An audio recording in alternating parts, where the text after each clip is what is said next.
Hello and welcome to episode 14 of Someone's Gotta Do It. In today's episode, I sit down with Jack Whitty.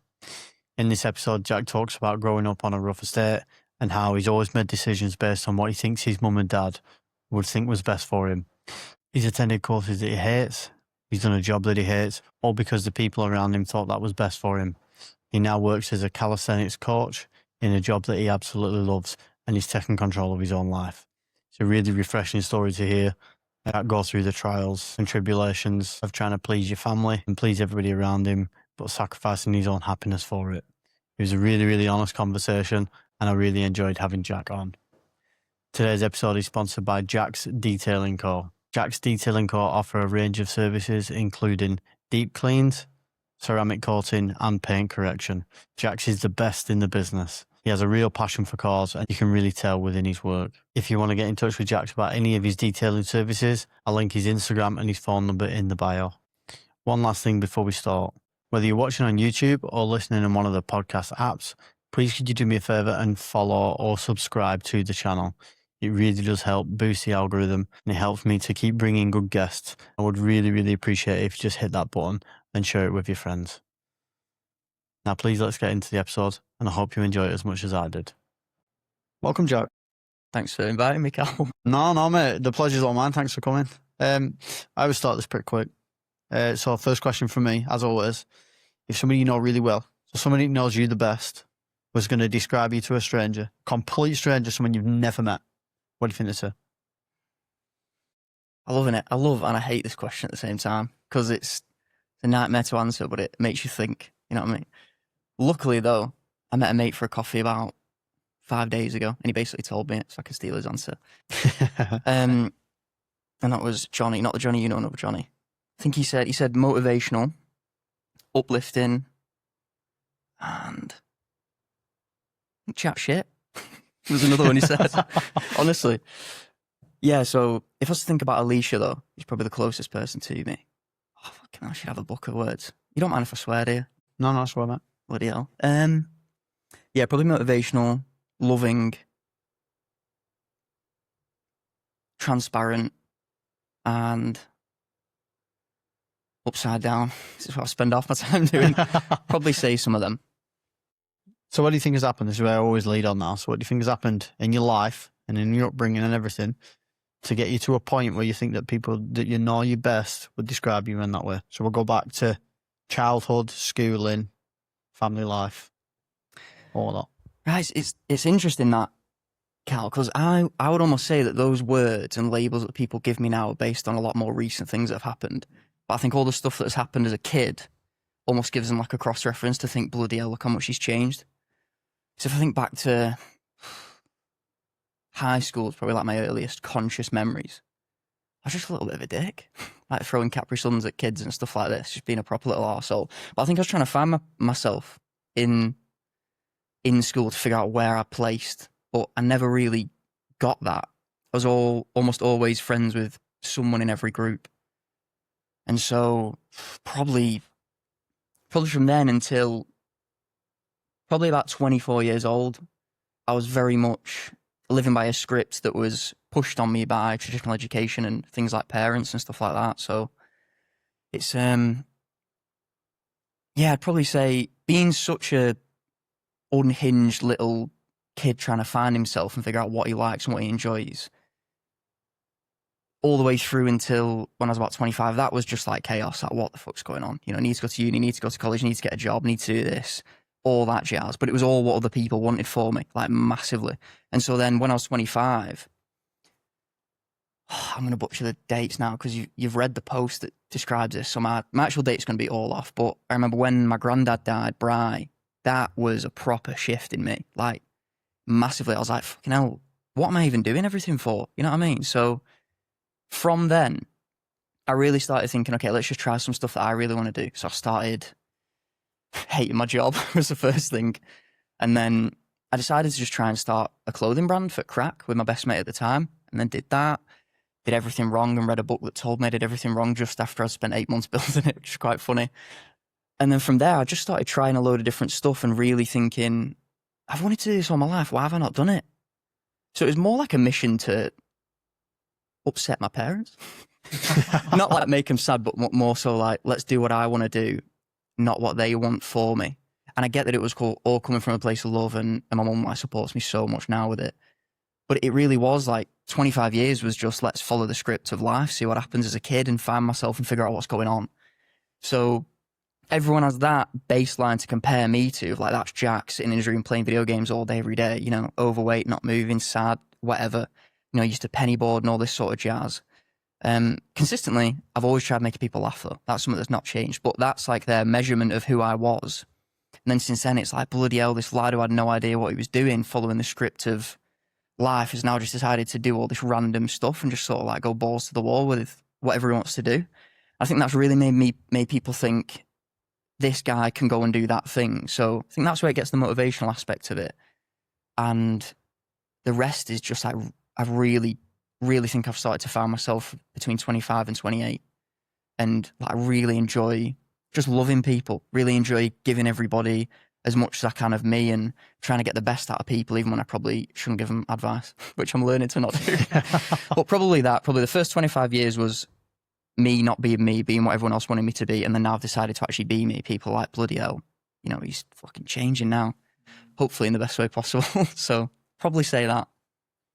What was your family dynamic early on in your life? So like mum and dad together, any siblings? Yeah.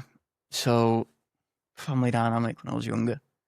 A lot of my earlier memories are pretty much all negative when I was younger. And again, I don't have a clue what age, like range it would have been. I used to live down in Kingsfold in Penwitham with my mum, my dad, my brother and my sister. But the whole like family dynamic, I'm trying to think of the best way to describe it without saying it in a way that they're going to be like, why the fucking hell have you told that story? In a way. There was a lot of confusion in my upbringing. Like, my biggest memory I remember was like probably, and this will be so not accurate because I was so young and you know what, like we inflate memories, but I remember hiding under the bed in my room at the time and there was like 100, you know, KYD back in Penwitham or Kingsford Youth Defenders and all this shit years ago, and they were just like throwing bricks through windows and everything in the house, and it was just an absolute shithole. Like, it was like, what is going on? I remember my dad and one of our neighbours, my dad's mate, just had to deal with it all, and it was just an absolute like shit fest, as you can imagine. And I was just thinking like, oh, are they all going to come in and play? I remember asking my mum like, oh, have we got loads of mates coming in to play, because I was so young, hiding under bed, not having a clue what was going on. So a lot of my memories are more so stuff like that was happening as a young kid. And I was always almost living in my brother's shadow when I was younger. And yeah, and it was a bit of a weird learning experience, because it was almost like he would do everything wrong by the books, like all the stuff that the bad lad would do. But I think in his idea, and this is purely assuming, he was almost doing all the bad stuff to show me, like, you don't have to do this, Jack. I'll take this path and you can go the other way.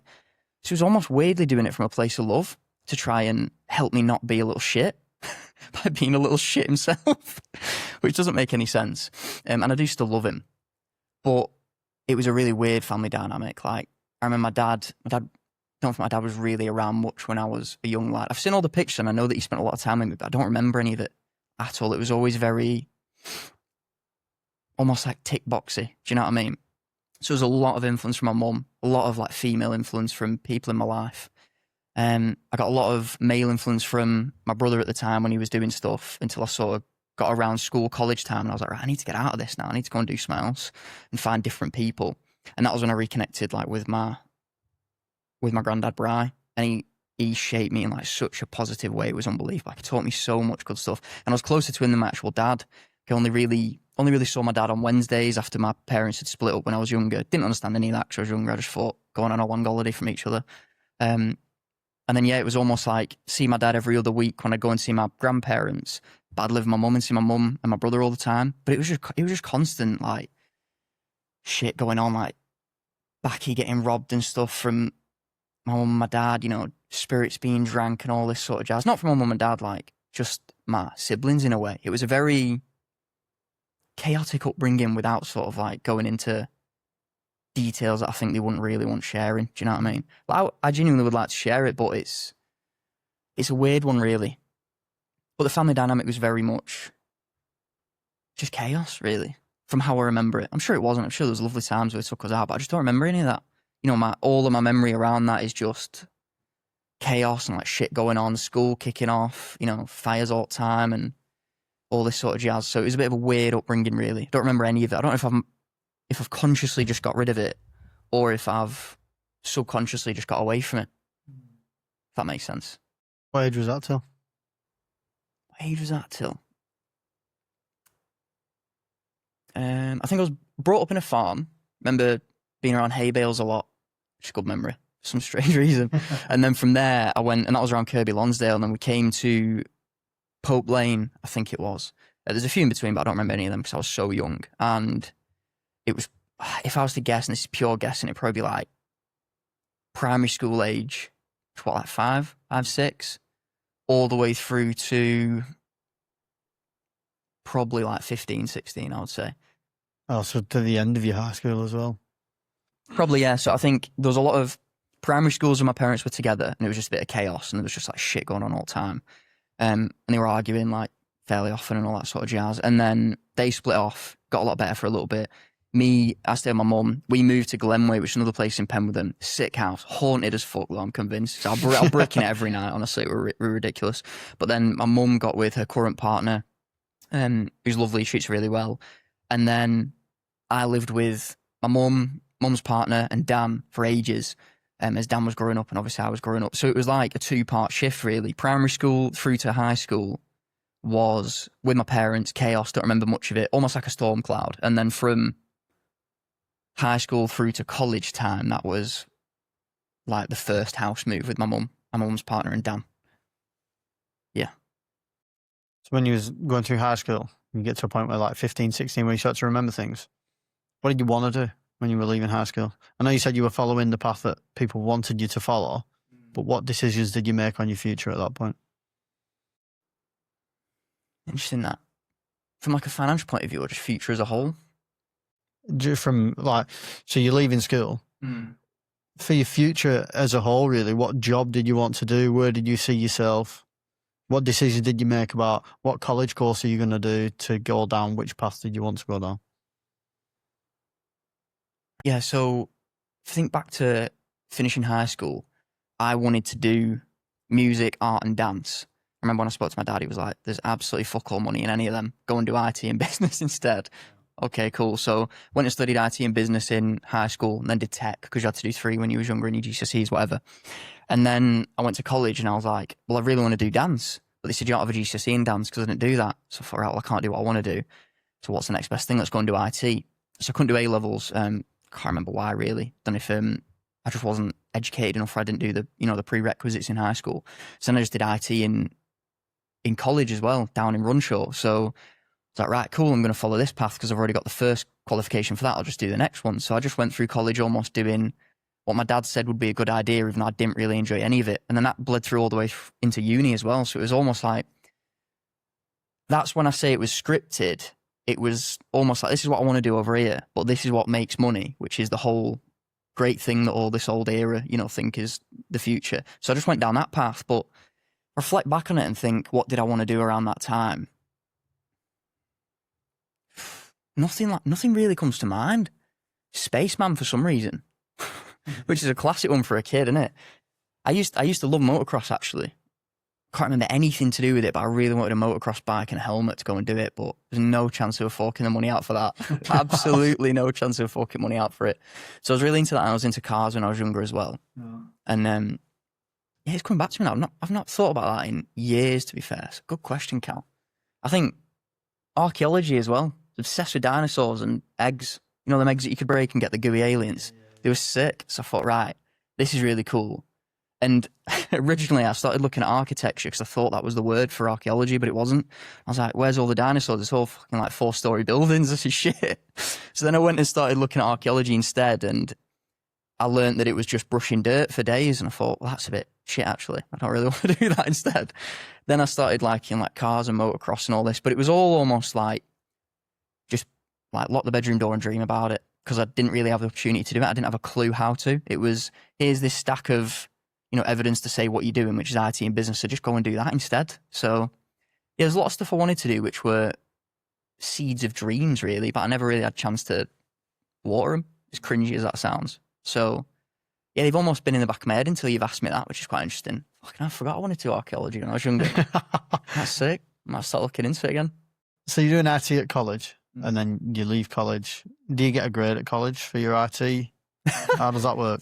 Yeah, so I did BTECs, which is almost like the easier version of A-levels, but you get the same outcome, I think.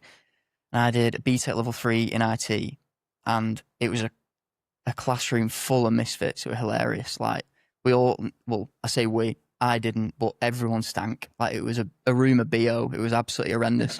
Funnily enough, I met a lot of best mates in there, which was good, but now they've grown up, we started to shower, which is funny. But yeah, we was in that room for ages. And it was, yeah, it was almost like, it was just a weird dynamic. I'm almost thinking back to it now. Do you mean more so like what it was like studying it? Yeah, so you said that you did IT at college because that's what your dad wanted you to do. So you didn't follow the path that you wanted to.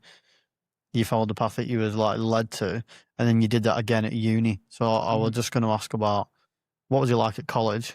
What was it like at uni doing a course that you didn't really want to do? Just want to see, like, because you get a qualification, don't you? So how much time and effort are you putting into this course that you don't really want to do? As little as physically possible I was putting into it at the time.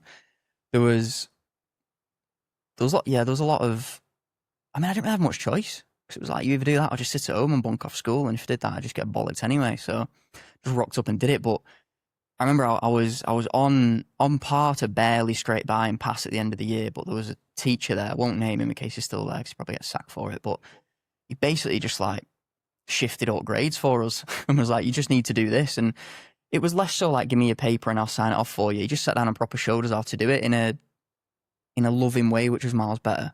So that helped me a lot, and I almost got all my college course done in like the last 6 weeks before the actual exam. So yeah, it was super relaxed though. Like, it was well chill. You just sit and mess about and chat shit for hours, and then you just do the module at the end of the day. I think it felt very much like, we need to offer this method of education for these people who don't really want to be here. Let's just do it. But then some of the teachers are really invested, so it was a weird paradigm with that. But it was just a case of a lot of practicals, and then towards the end of the year, the teachers doubled down and realised everyone's going to shit here. Let's just sort them all out, get them passed. And then you'd pass, and you'd just get a classic certificate with a little stamp on it, really. So then leaving there and going uni, how much did you enjoy the IT in college for you to then make the decision to say, I'm going to go and do that at uni as well?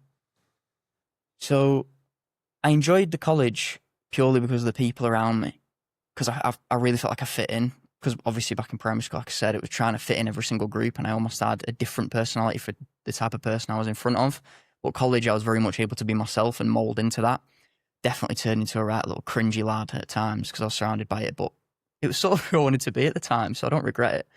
But in terms of how much I enjoyed it, I hated the education side of things. I just despised it. It was so boring, staring at a screen doing practicals about something I just really didn't want to do at all. And I had other mates from primary school that went and did GCSEs in modules that they wanted to learn, like art and dance as an example. And I'd always chat to them about it and think, fucking, I wish I did that in a way.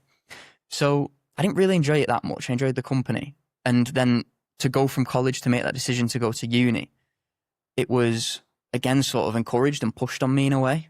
And what were they called back then? It wasn't like a personal tutor. It might have been a personal tutor. You go to someone in college and they'd sort of be like your in-person get out of jail free card and be like, I'm struggling with this, can I have a chat with you? She was called Dawn, I remember it. And she'd just be like, don't do an apprenticeship because you won't get anywhere. You can't take a gap year because you're not going to do anything. Go to uni because it'll set you up for life. So I was like, sweet. I'd shit myself if I took any of the other two. Let's go and do uni. Applied for it, ended up getting it, and then just went on with it. So it was, again, just like, go over there. Yeah, it was so guided. It really did feel like I had a really long lead on throughout all of primary school, college, and then all the way through into like early uni. It was so much like, well, you've already done this a little bit. It'll be more effort to start again in this thing that you enjoy. Also, there's not really any career potential in it, even though there is if you look at the entertainment industry. But I was clueless at the time. So they just said, you've done this enough, just go and do that instead. So it was all guided through to go and do the thing that I didn't really want to do. So where was the uni and what was the course? Uni was Man Met in Manchester. I think it was Man Met, MMU for sure. Can't remember for the life of me. Yeah, so it was that one. And the course was, I think, computer science and ethical hacking. That's what it was. So it's getting even deeper in the realm of like, I couldn't give a shit about it, but I'm going even deeper into it. So yeah, it was computer science at Man Met. That was the degree that we ended up doing. Yeah, I think back to then, that was a weird time. It was almost like if primary school and college was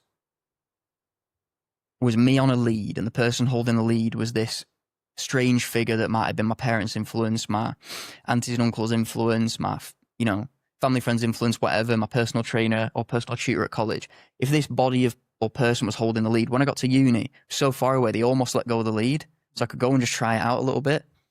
So I'm sure it was computer science and ethical hacking, but I went to about 5% of the lessons, so I wouldn't have a clue what I was meant to be studying at all. Because when I started, I had no idea what I was meant to be doing. No guidance whatsoever, like at all. First week, I remember I didn't understand the concept of uni halls, and I was shitting myself because I had like no exposure to life. So I was staying at home and getting the train for the first week or so, and I didn't know where to go. So I just didn't know where to go for my course. I was just wandering around campus like, what the fuck's going on? And it's not like purely down to Man Met that. It's down to me being a bit of a sausage, really, because I didn't know to just go and ask someone. So I just floated around Manchester for about a week, not having a clue. And then by the time I got into the actual lesson, all the groups had been pre-made. And me walking in a week late, I got the idea that they thought, this guy's a dickhead, doesn't care at all, showing up late, just go and join that group. So I got so excluded in everything, like completely. All the groups, like no one could really care because it was like, he's a dosser, here, take 5% of the module and we'll just do it for you. So I never got any opportunity to do anything. I remember one class I did, it was learning about binary. I just spent 30 minutes drawing ones and zeros. I don't have a clue why about anything. It was like truth tables and binary, and that was it. And then we had to code a Pong game from scratch, and I didn't have a monkey's how to do that at all. So I just copied it off my mate, just robbed his thing, and then changed the colours of the Pong tables and passed.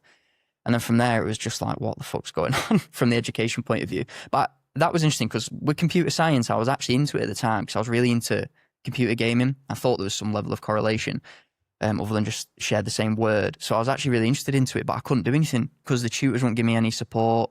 None of the groups had accept me because I turned up late. And I mean, I can't really blame anyone for that in a way. There probably should have been more support in place, but I just don't know why I didn't think to ask anyone. I think I was just bricking it as a young lad, like, fucking, I'm in this mad city, mad building to go and study something I don't want to do. Last thing you want to do is ask someone to tell them to take you there. I think it must have been difficult as well.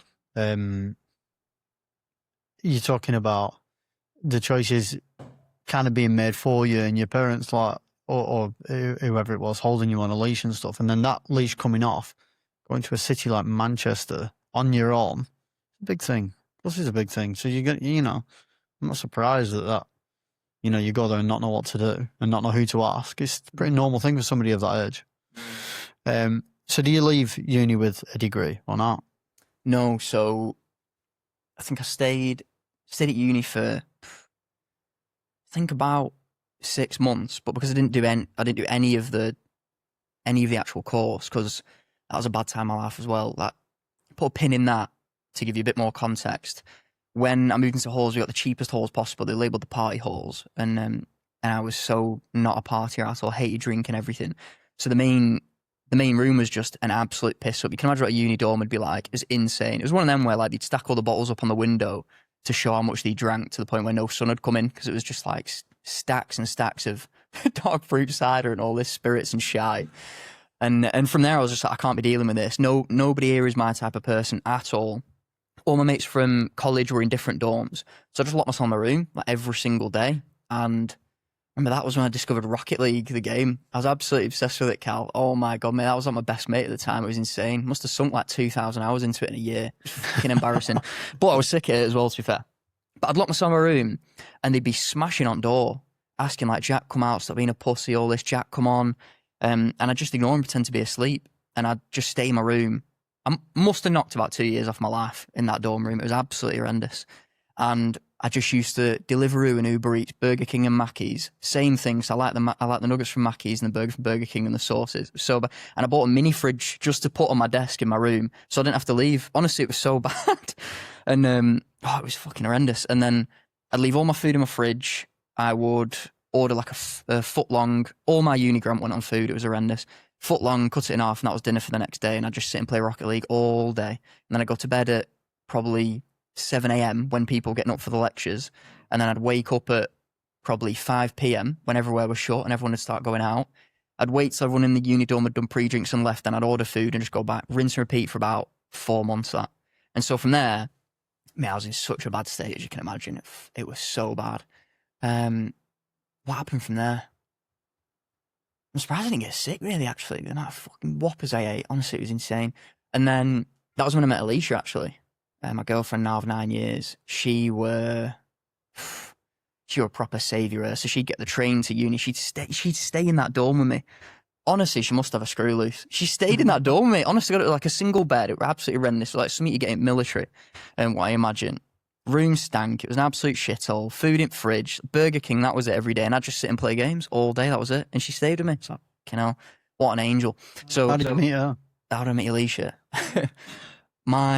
If you go back about a year from uni, when I was about 17 and a half, as specific as that is, I was in a relationship with a woman from Tinder, and she was an absolute nutcase. Honestly, fucking nutter. And honest to God, and I remember just spending time with her, and she'd be like, she was a foreign exchange student, so she was only there for about 3 months. And she'd say to me, she was in Manchester at the time, and I was in Preston, commuting to uni. And she'd say, Jack, I've not seen you in a few days. I'm going to get the train down and sit in the park until you're ready. And I was like, I'm not meeting you today. I'm busy. And she'd get the train and just sit in the park waiting for me and be like, I'm sat here in the cold waiting for me. I was like, fucking hell, this is horrendous, this. So she was getting a flight back to Brazil. And just before she got on the plane, this does have like relation to Alicia, by the way. I'm not just waffling. Alicia's like probably watching this like, what the fuck's he on about? She ended up getting a flight back to Brazil to move. And she called me just before the flight and said, I'm pregnant. And I was like, you're fucking joking. I didn't think I had it in me at the time. That many whoppers. And I ran into my mum's room bawling my eyes out and I said, Mum, she's pregnant. What's her name? She's pregnant. And Mum was like, fucking hell, why have you done that? Life's over. I was like, great. And then I had to wait for the flight. Don't know how long it were. I can't remember. And she called me at the end of it. She was like, oh, it was just a prank. I was just joking. I was like, fucking hell. And I was talking to Alicia at this time. And for context, I told Alicia this was happening. I was trying to get out of it. And she was like comfortable and fine with that at the time. So she landed in Brazil, told me she was chatting shit and she wasn't actually pregnant. So I was like, great. That gives me the perfect excuse to get rid of you or break up with you. I was like, it's not working. It's me, not you. Enjoy the rest of your future. Yeah.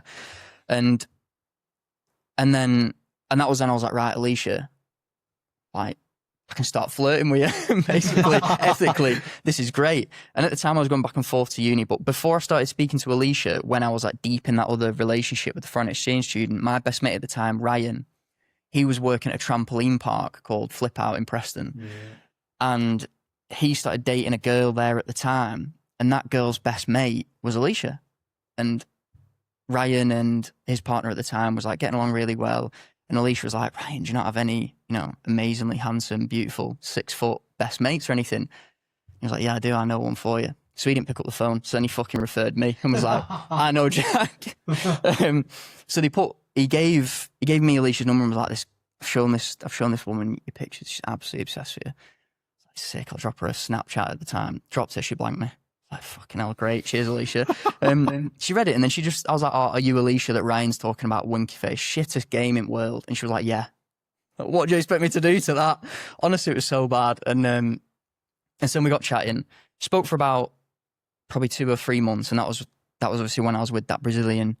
She flew off, broke that up. And then I think the next week it was Alicia's 18th birthday party. So then I said to her, I'll come and meet you. And I think that was the first time I ever met her. And I went to her 18th birthday party on my own, walked into this function room, about 100 people, all of Alicia's family and best mates. And my arse fell out. Honestly, I was like, what am I doing in here? This is absolutely horrendous. Worst hairstyle as well at the time. It was shy. It was like a massive fringe, awful fashion sense. Honestly, horrendous. Walked in and she was like, Jack, nice to see you. give me a hug. And then Ryan turned up, thank God. And they just went and chilled with the mates. And I just sat there with like a lemonade at the time with Ryan on this bench, like, what the fuck do I do? Everyone's staring at me because she's told everyone about this elusive Jack who's been ignoring her for weeks because she didn't want to tell them, obviously, I'll speak to this woman, whatever. And yeah, so her 18th birthday party, and then she introduced me to her dad, and I was absolutely shitting myself. And he says, what are your intentions of my daughter? I was like, okay, now you may as well put me in a chokehold. What is this? And I remember saying to her, which I stand by today, I said, Pete, nice to meet you. My intentions are to show Alicia the world and give her the best experience of life as physically possible. And at the time, I was like, what's the best thing I can say to not get twatted by this father?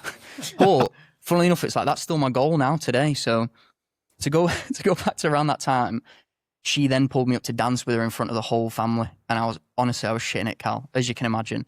So I had to do this like slow dance. And Alicia was a contemporary dancer. She'd done performances. Oh, wow. Yeah, and mate, and I had 2 left feet. It were awful. It was so bad. And so I remember the only thing that I did, which was anything remotely like dancing, was I just spun her around because her family were like laughing at her because she was facing them. So then I spun her around so I was facing all of her family. And oh my God, I must have been sweating bollocks. She could definitely feel it. Honestly, it was horrendous. So then I just danced with her for the whole night. And it was beautiful. And then that same night, I got in the trunk of Ryan's car because there wasn't enough seats. So I sat in boot while his grandma got in the passenger seat and went to town. Every road full of speed bumps, absolutely killed because I was in boot. And then that same night, Alicia's brother went out for a night out with us and asked him for permission to kiss her in Switch of all places. Kissed her. Next morning, asked her out. Bob's your uncle, mate. 9 years down the line, here we are. So you're in uni. She's travelling to see you. How do you get out of that seclusive? I'm eating Burger King every day and McDonald's every day. How does that end? Yeah, so to go back to that then. Now that's a you know, looking at it now, that's a deep dark part of. I'm going to. You're in uni. You're up all hours of the night playing on a game. You're not interested in the course you're doing. You're eating takeaways every day. It's got to be a dark part of your life. Yeah, it was shit. That was horrible. Funnily enough, though, I didn't have many dark thoughts at the time. I think it was because it was the first experience where I really wasn't shackled by influence from my peers. You know, even though all of it came from a place of love, from parenting and influence from these individuals at college, it was the first time where I was like, I can just sit and watch The Hobbit if I want and not go to uni. So it was almost rebellious, really. So even though it was a super dark time in my life, in terms of my surroundings and what I was doing to my own body, it was the first time ever I felt like, oh my God, I've just got this own space. I can just do what I want. I can tell roommates to piss off. I can not answer my phone. I can just sit and do whatever I want. So I think it was like years and years of younger me not being able to have all the stuff that he wanted. So I remember like when I go on holiday, I weren't allowed ice cream until I had my meal, all that sort of jazz. So now it was almost like rebellious to be like, look, I can have all this freedom. Almost like Augustus Gloop in Willy Wonka, you know, finally he gets access to everything and just goes ham. So it was a bit like that, I think. So I wasn't really having many dark thoughts, surprisingly, even though it was a really, really rough patch of my life. And probably also because I had Alicia. She was a really big saving grace for me. So that was going on. There was practically no exit to that. And I said to my mum, I sat her down, I was like, I need to get out of uni. I was like, this is shit, this. I was like, it's absolutely horrible. I feel like I'm going to die. Like, I felt, like you can imagine, I felt fueled on grease and fries or every day. It was horrendous. And so I said, I really need to get out of uni. I can't be dealing with this. Didn't tell my dad anything because I knew he would have gone fucking ballistic at me. So I put a plan together to get out of uni. So I went and did all the filing of like submitting, you know, leave uni request. Like you had to refund half of your grant that you got, all this sort of jazz. But because I hadn't been in the uni, they didn't have tracking of me logging into the computers. So for them, even though I was there for 6 months in uni, I'd only been in uni for 3 because for the last 3, I hadn't even gone in at all. So I could backdate it and then pay 3 months of the loan back, not 6 months of the loan back. Fucking buzzing. Hopefully they can't catch up to me and get it off me now. But that was like the stuff that had been used on food and all that sort of jazz. So finally submitted that. And just as that was happening, my nan got ill, who was my mum and my Auntie Sue's mum. No, my mum and my Auntie Sue's, mum, both of them. So they're sisters. And she was diagnosed with pancreatic cancer and I think put on a 6-week end-of-life plan to live. And it was my mum's mum and oh my God, it absolutely broke them both. But We didn't have the money to send her into a nursing home. We didn't want to anyway. My mum was like, I'm never ever doing that to you.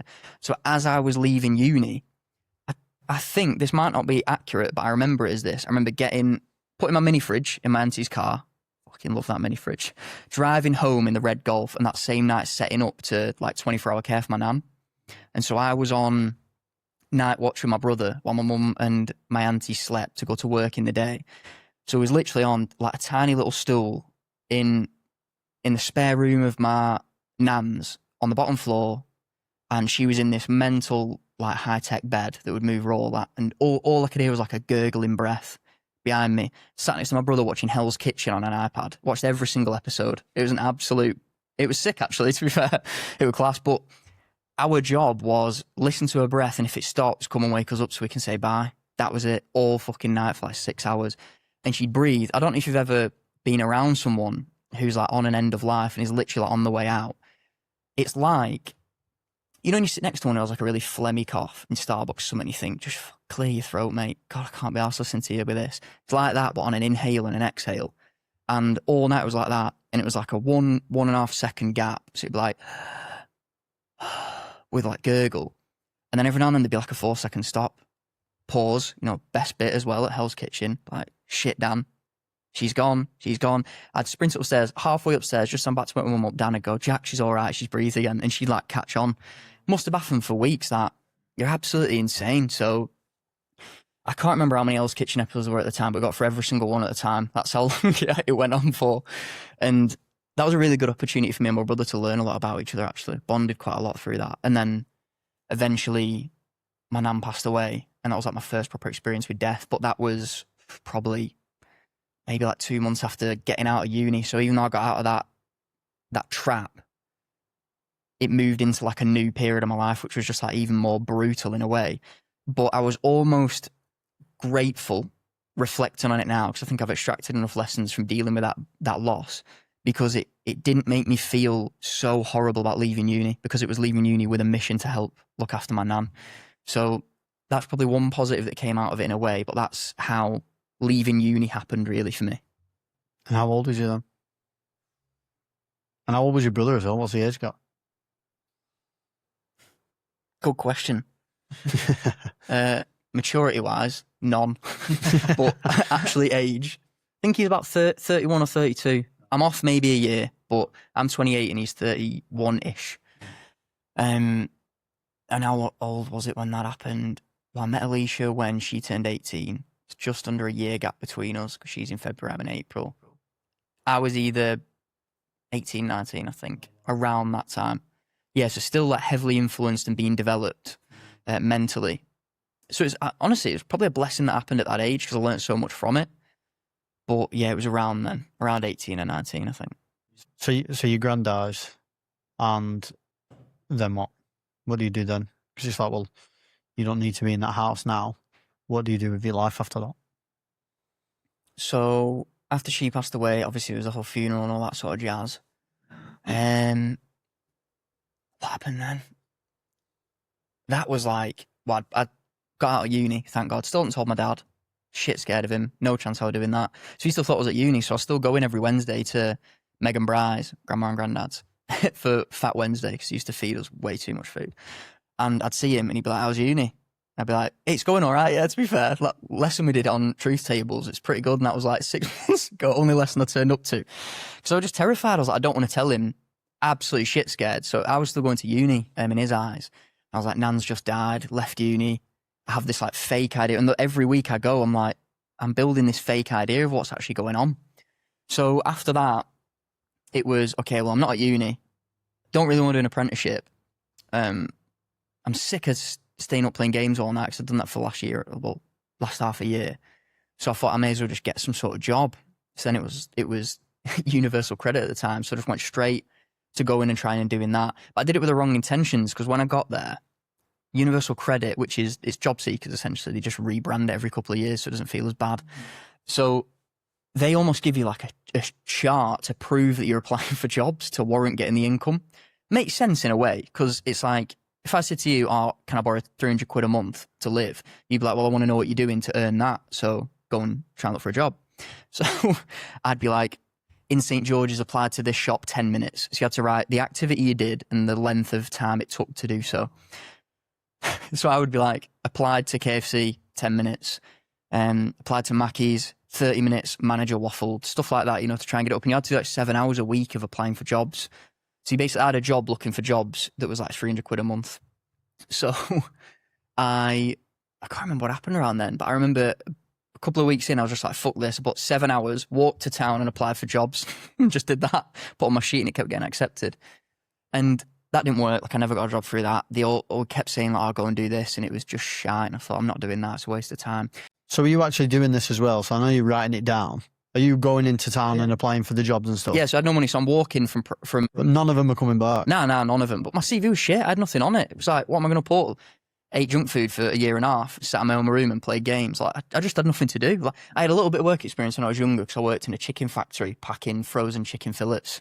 That's another funny story, to be fair. But that was the only experience I had packing food at the time.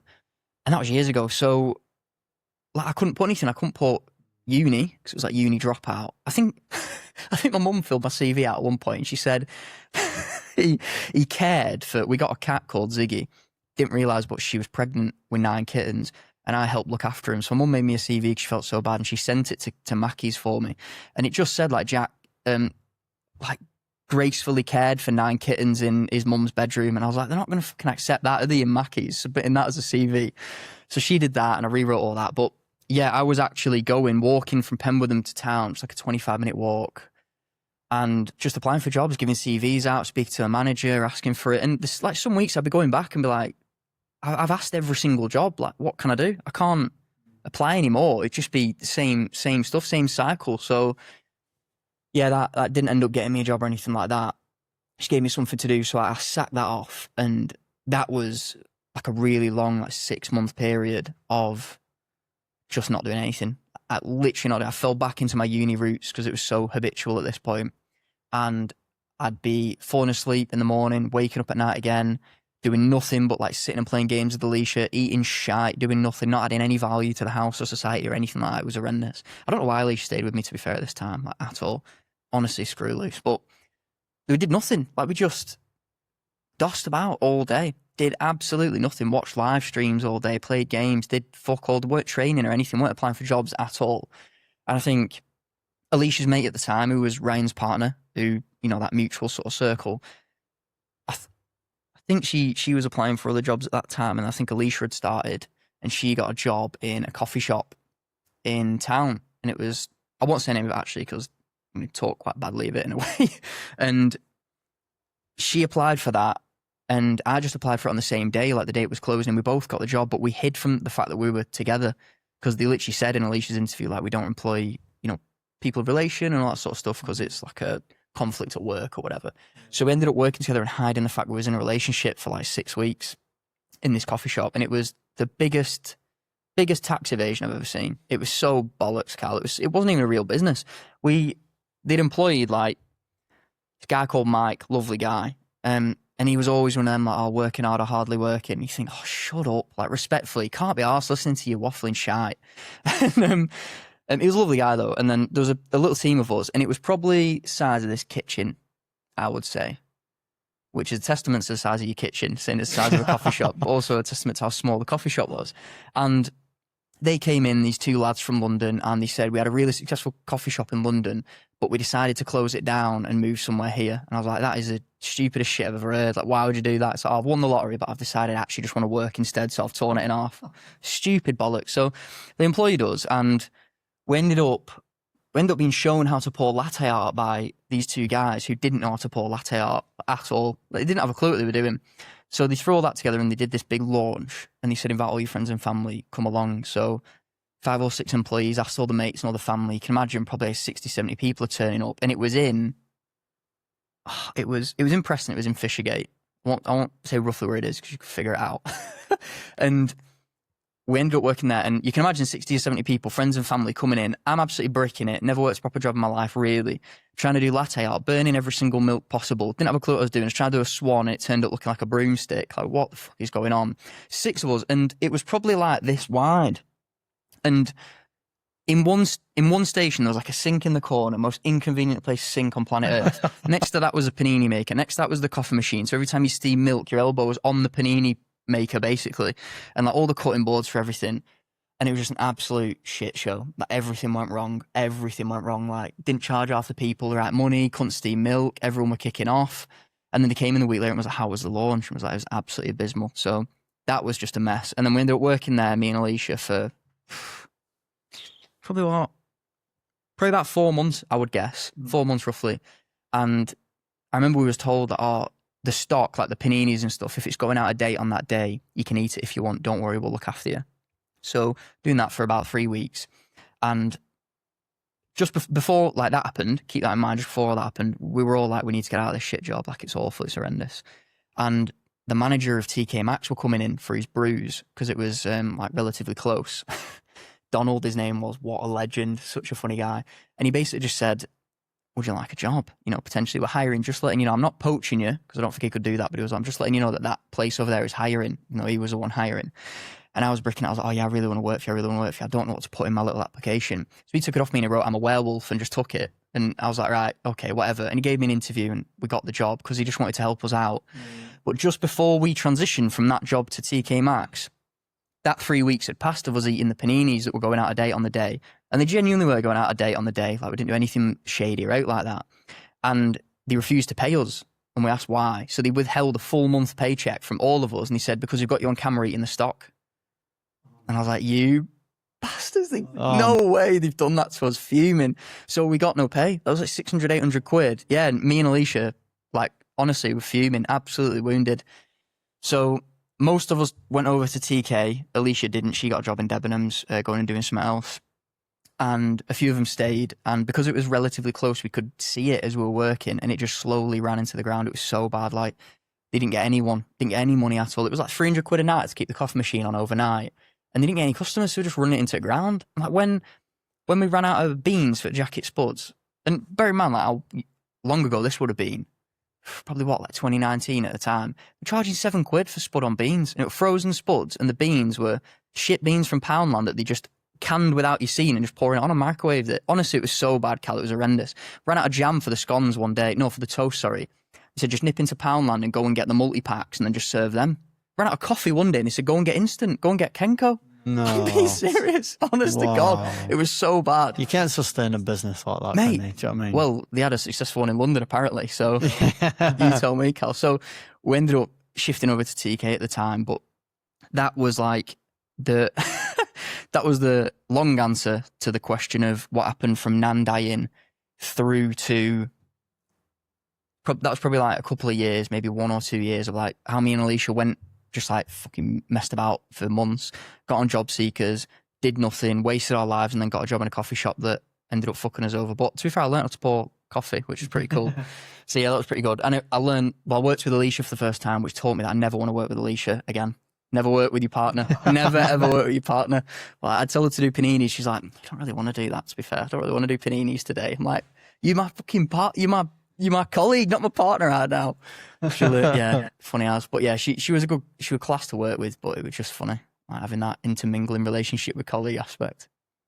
Yeah, so that's roughly what happened after Nan passed. So you're at TK now.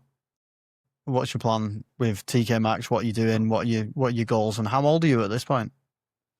Because you said earlier, like 25 is where you kind of took the reins of your own life. Was this before that? Yeah, way before. Right. This was probably, and if you fact check this, it's going to be so wrong in terms of dates because I can't remember for the life of me, but I would guess around 21. 21-ish, I would say. Because it was like 19 when Nan died, and it was probably like a 1 to 2 year period of shit. So that would be around 2021. Yeah, roughly around then, I think. 21st. So you're at TK now. You're 21. Mm-hmm. Then what? TK was sick.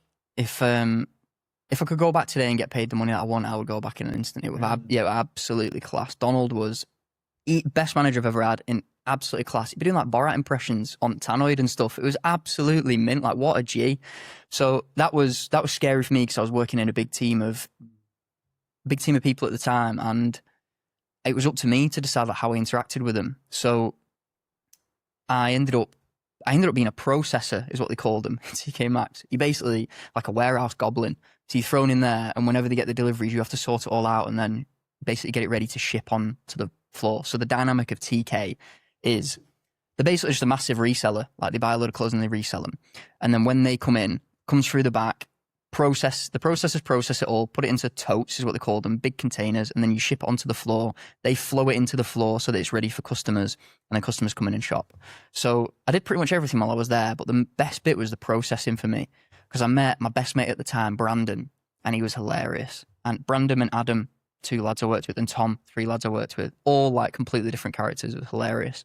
Brandon was like the classic cool guy for me. Like he felt like a proper older brother. Like he classic, like funny, charismatic with the women, all this sort of jazz. And he was just funny, like proper sound guy. So I learned a lot from Brandon. And Adam, he had gigantism. So do you know what that is, Cal? Or not? I had no idea what it was when I got told about it. Is it something to do with the size of your? Is it your? I can't remember. Go on. So yeah, so they'd be classic jiu-jitsu. You would not want to be grappled by them. I'm being serious. It was ridiculous. It was like, I think it was that the bones and muscles don't stop growing, or no, I think it's the muscles don't stop growing. It's probably wrong, but the bones do or something. Because I remember it's like you get it from, based on like Adam that I knew, I think he had a brain tumor at the time, and everything was growing, including the tumor. So it was like he had to have a pretty mega life-saving operation to sort it, which he got through with, which was sick. But I remember he'd shake his hand, and it was like shaking, you know, them Mickey Mouse mascots with the hands like that, like thick fingers. It was like that. And he showed me his wedding ring, and I'll show you a picture of it. I'll find it later. And I put it on my palm of my hand, and it was from edge to edge like that. Yeah, it was insane. It was like Sauron's ring before it shrinks. Honest to God, it was insane. I was like, what is going on here? So he was really cool, Adam. Lovely guy. So we all processed. And Tom was a G as well. Such a funny guy, like so in his own realm. So easy to piss off like in the job. It was funny as we'd get like he'd always get a Rubicon and a twirl before his shift every day, come in, put it on the red trolley and go down and do the thing. So I remember it was borderline bullying really, which was pretty horrible of me. But we chain zip ties together like a daisy chain and just hoist his twirl over the rafters, and he'd come in and he'd be absolutely fuming, like had his Rubicon in a tote for him to get it off for each shift. It was all done from a place of love, but it probably was pretty horrible to be fair.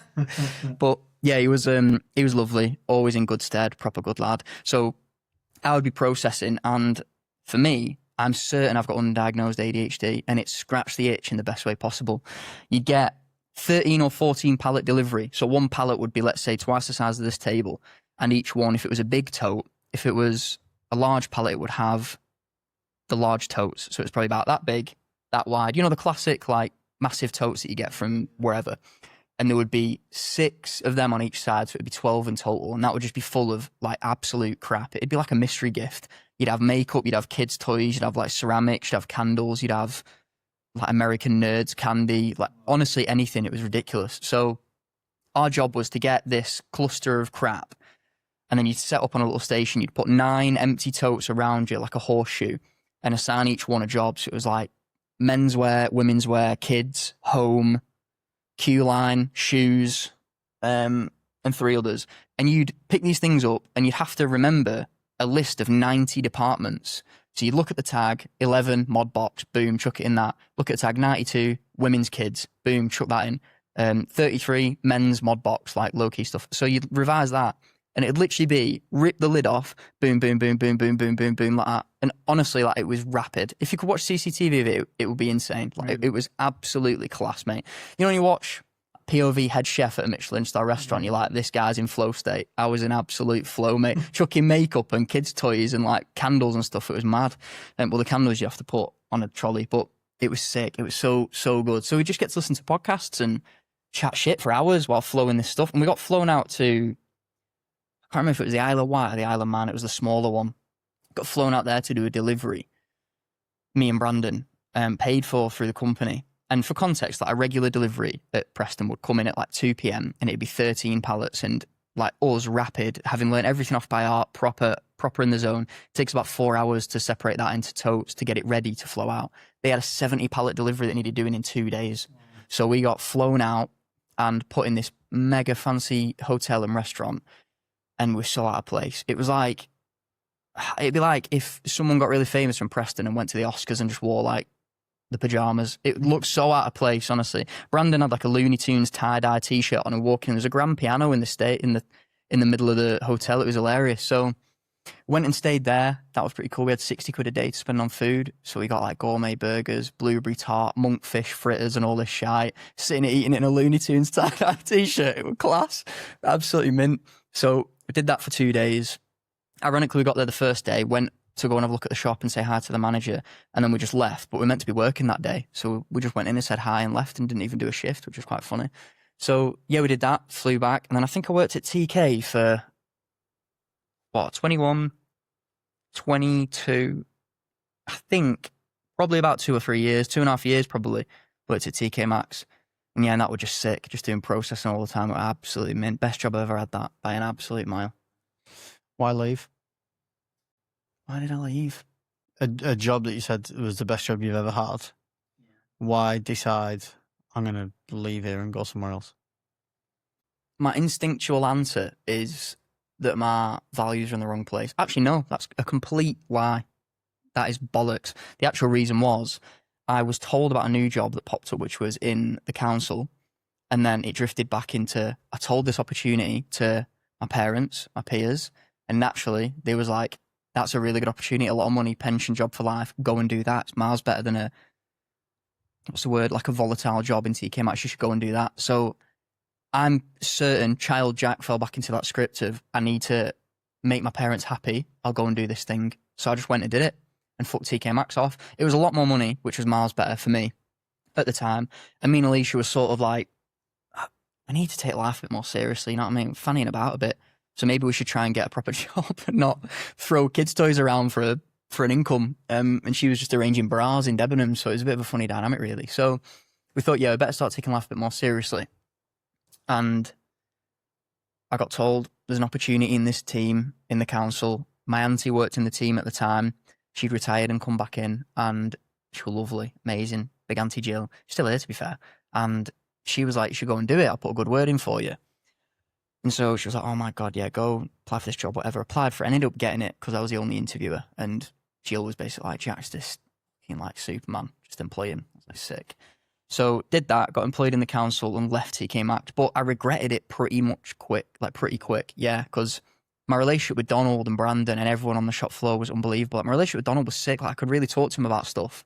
And he, again, was almost like a father figure that I could comfortably speak to. Also, Dad still thinks I'm at uni. Throughout this whole period, still doesn't know, still asking me, and I'm like, yeah, it's great. That truth table, mate, it's fucking treating me like shit. Yeah, so he still thinks I'm at uni. And I'll just pause you for one sec. What's the relationship like with your dad now? The most distance it's ever been, I think. So I can probably answer that a lot better when I get to the point of like last year, because that took a massive turn, like in reality, or I'll be going down a massive rabbit hole, to be fair. Let's continue down the path then. So you got the job at the council. Boom. Got a job at the council. You regret it straight away. What was the job doing? It was a business support officer in special educational needs and disabilities. Sounds amazing. Boring as anything. Really? Honestly, so boring. But, and I actually resonated with Pan's episode because he works in special education, and I've probably emailed him without even realising before I knew he could rip my head off. Honestly. So I was basically like frontline staff for any professional setting or professional individual. They had an issue, quarrel, problem, whatever, parent, school, professional, don't matter who they are. They'd call us and then we'd delegate or allocate to the right person. Essentially like the front line. So worked in that, and it was, for me, it was going from this really energetic, really fun, hilarious environment of just walking around a shop floor, taking the piss, like having a proper good laugh, feel like you're just getting paid to have fun, to this super grayscale corporate environment where you're spending half your time standing at a printer that doesn't work, even though the budget's infinite, basically.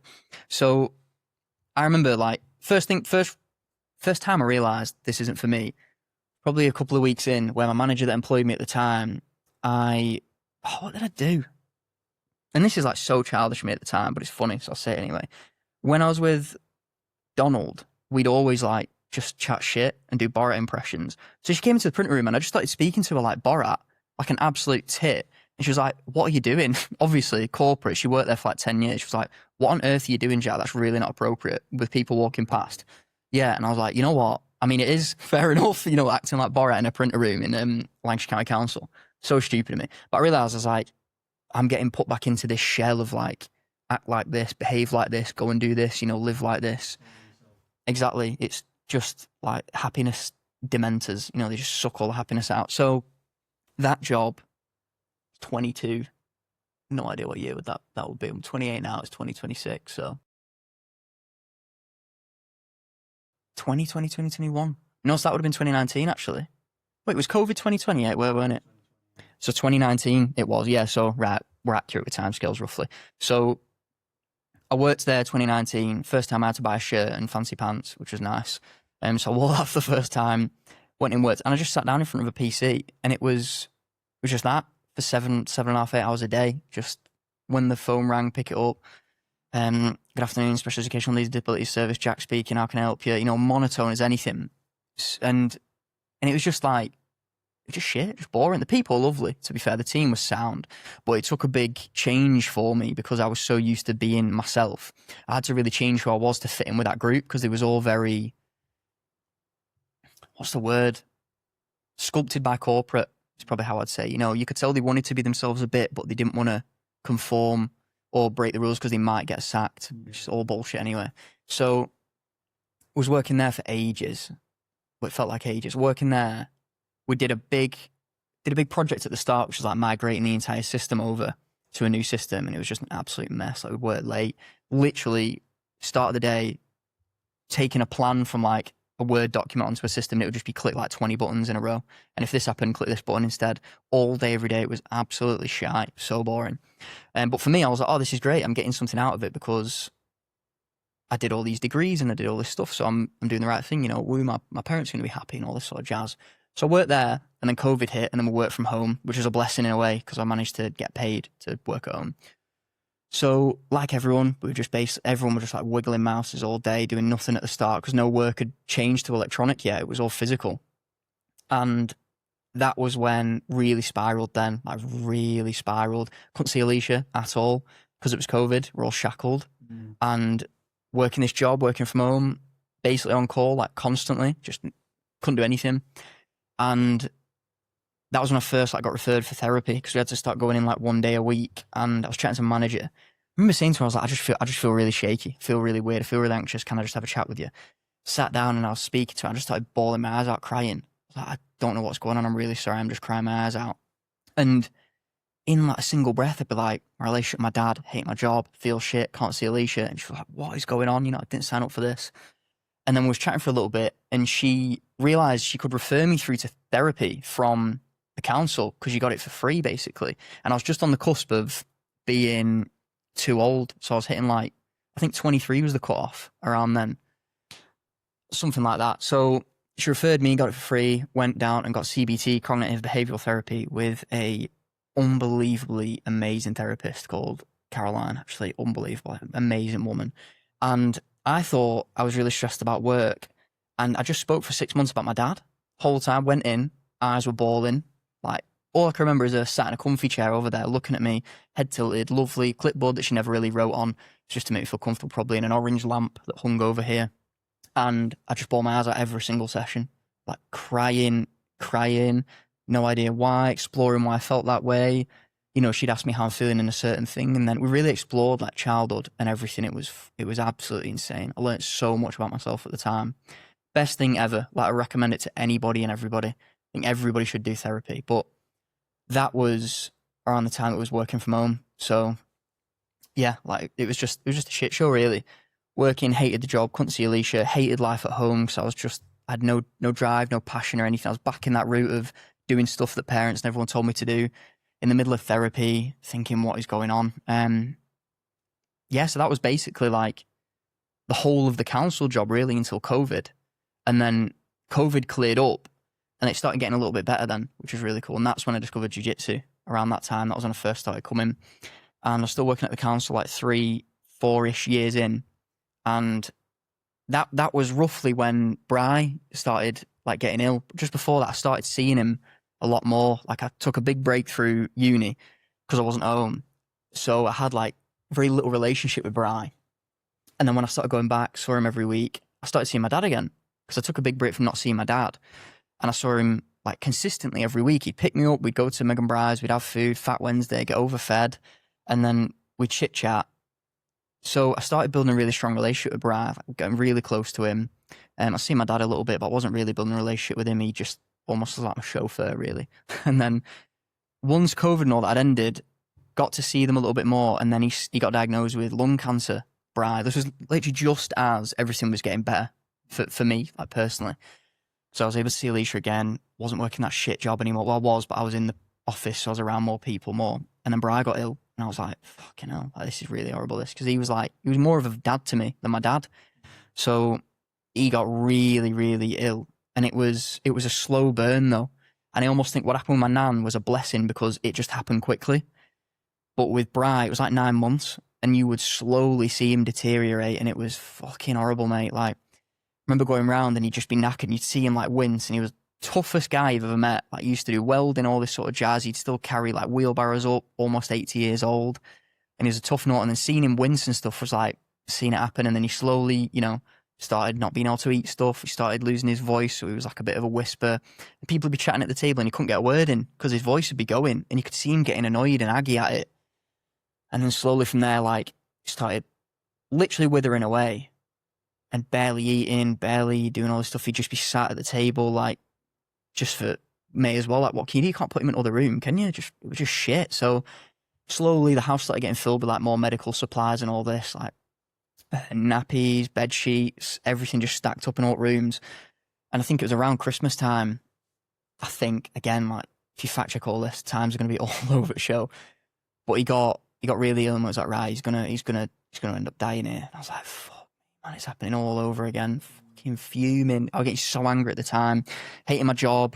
Really struggling. Just finished therapy, so I thought I was getting better. And then boom, Bryce starts getting ill. I'm like, okay, this is fucking amazing, isn't it? So it's around January, February, because he passed in March. And he just went downhill. So I went to go and see him and he'd just be like sat in his chair. Same thing happened. And I remember the first day I seen him and he started having like the gurgly breath again. Oh my God, I was like, fuck me, it's happening again and all this. So that was basically just like a really dark time of going and seeing him, even though it was like pretty much pointless. You're just doing it because, like, what can you do? You can't not. This guy who can't even react and can't see us, it was just shit. So yeah, that pretty much happened. And then he ended up passing away. And I remember that was the hardest time for me because I saw my dad like really, really sad and upset. I saw everyone upset. I felt really upset and I had to say bye to him. And I was like, fucking, this is horrible. This. And I remember in my mind now, like, when I went and I give him a kiss on his bed in his spare room, it was like kissing a skeleton. And I was like, oh, mate, this is fucking heartbreaking. This is so shit. And I remember my dad called me just before it happened. And he said, Brian's going to die. Like, you should come and say bye now. And they were all already there. So I rocked up. They were all in the kitchen already, like, almost had dealt with it a little bit. So I was like, fuck me. Cried my eyes out, went over, saw him, said bye, kissed him. Even though he was not responsive, I was just like, I really appreciate everything you're doing. Promise I'll, I'll do my best, do stuff for me and all this sort of jazz. And yeah, and then I think like a couple of days later he passed away, we were told, and then all the funeral and all that was shit. It was a proper rough time, that, getting through it all. And and it was just weird, and that started to really shape me, to be fair, because I thought, right, I can't be doing this. I can't be going through my life doing what everyone else wants me to do, because what's the fucking point? The only person I wanted to really do stuff for has just died. Like, what's the point? Like, can't be asked. All the other people who are influencing me, I don't really give a shit about. So why am I giving them so much power and influence over my own life? So I started really being influenced then by like people I wanted to be influenced with. I almost like put the gates down and was like, let's absorb as much information as possible, find positive influences and try and learn from that.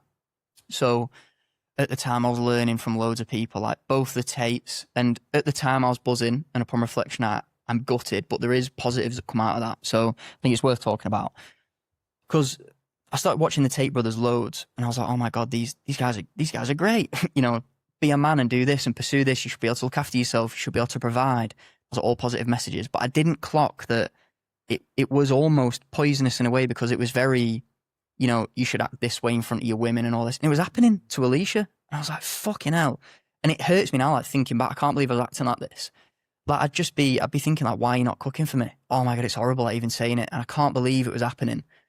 And I'm so glad I'm not consumed by that now. But at the time, I was very much in the mindset of I need to do something in my life that's going to provide. So that's when I was like, right, I'm going to push myself out of my comfort zone as much as I physically can and just be influenced to as much as I can. So I started looking at like Stephen Bartlett, you know, the Tate brothers, who were some of the others, like Mike Thurston, all these big creators who sort of pushed traditional masculinity, because I just wanted to soak up everything like a sponge. And luckily now I've almost gone back and got rid of the shit off the sponge. But around that time, that's when I started jiu-jitsu. So I'm going to push myself out of my comfort zone. Started a business and started martial arts. And I was absolutely shitting bricks, mate, in that car park. I was meant to go with Brandon at the time because me and Brandon started a clothing business called The Wolf Den. Absolutely sick. Best decision of my life. But sadly, like that didn't end up working out. And me and Brandon sort of like split off friendship-wise. Like, no bad feelings about it. It was just a shame, really. But we was meant to go to jiu-jitsu together. And he ended up ringing me saying my bathroom's flooded. And I was like, what do you mean? He was like, the whole ceiling's falling through. I'm going to have to stay here and do this. And I was like, mate, I'm halfway there. I'm absolutely shitting it. I've never done anything like this. The most scariest thing that to do with fighting I'd ever done was like put socks on my knuckles and punch a fucking teddy. You know what I mean? That's basically all it is, like grappling a teddy that can't fight back and it still won. And I think now, like, I was as most scared I've ever been that. I was absolutely shitting it. And I got to the car park, you'll know, outside RGA. And I sat in my car and I got there 20 minutes early and I started the car like 5 times and stopped it again because I was going to leave. I was like, don't do it. Just stay. Please, for the love of God, just do this thing because it's going to be scary. And I remember when I was walking through the door, my body was vibrating because I was how scared I was. I was absolutely shitting myself. And I walked in, Brownie, first person ever. Legend. Yeah, what a G. Legend, man. What an absolute G, Brownie is. What a legend.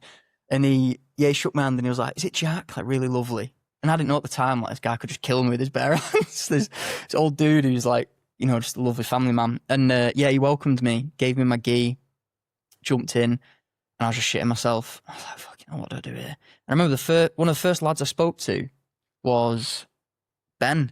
You know, you interviewed him. Yeah, Ben, what a lovely guy.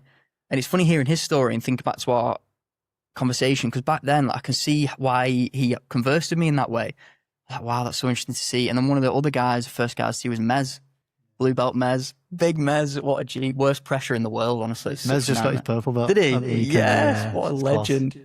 Mez is a legend. Yeah, Mez is so amazing. Mez is like, we talk about, you know everybody at jiu-jitsu. Mez is like the perfect example of just showing up every day, no matter what. Like, walks from Bamber Bridge, takes the 35, 45-minute walk, and he's there every day on time to train just to get better every day. Like, Mez is such a good example. Yeah, he's such an inspiration. And like, I didn't even know that. And to know that on top of like the stories that he's told me about when he struggled, so inspirational. And Mez is one of the people, when I think about it, I'm like, I'd never see the guy, but he always makes me never feel alone. Just the thought of him. And he's such a sick guy. I remember when on the first lesson, he told me, he was like, do you know how to, butchering this, but I think he said, do you know how to zoom in with your eyes? And I was like, what do you mean? And he said, do this. And he said that. And I was like, what the fuck are you on about? I don't know if he's ever done that to you. But he'll remember it probably. But he was like, do that. And if you zoom in, you can start to focus. And I was like, what are you on about?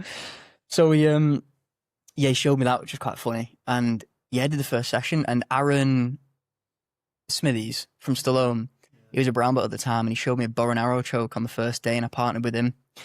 And it was the best experience of my life. Oh my God, it was so good. It was like therapy condensed into one day.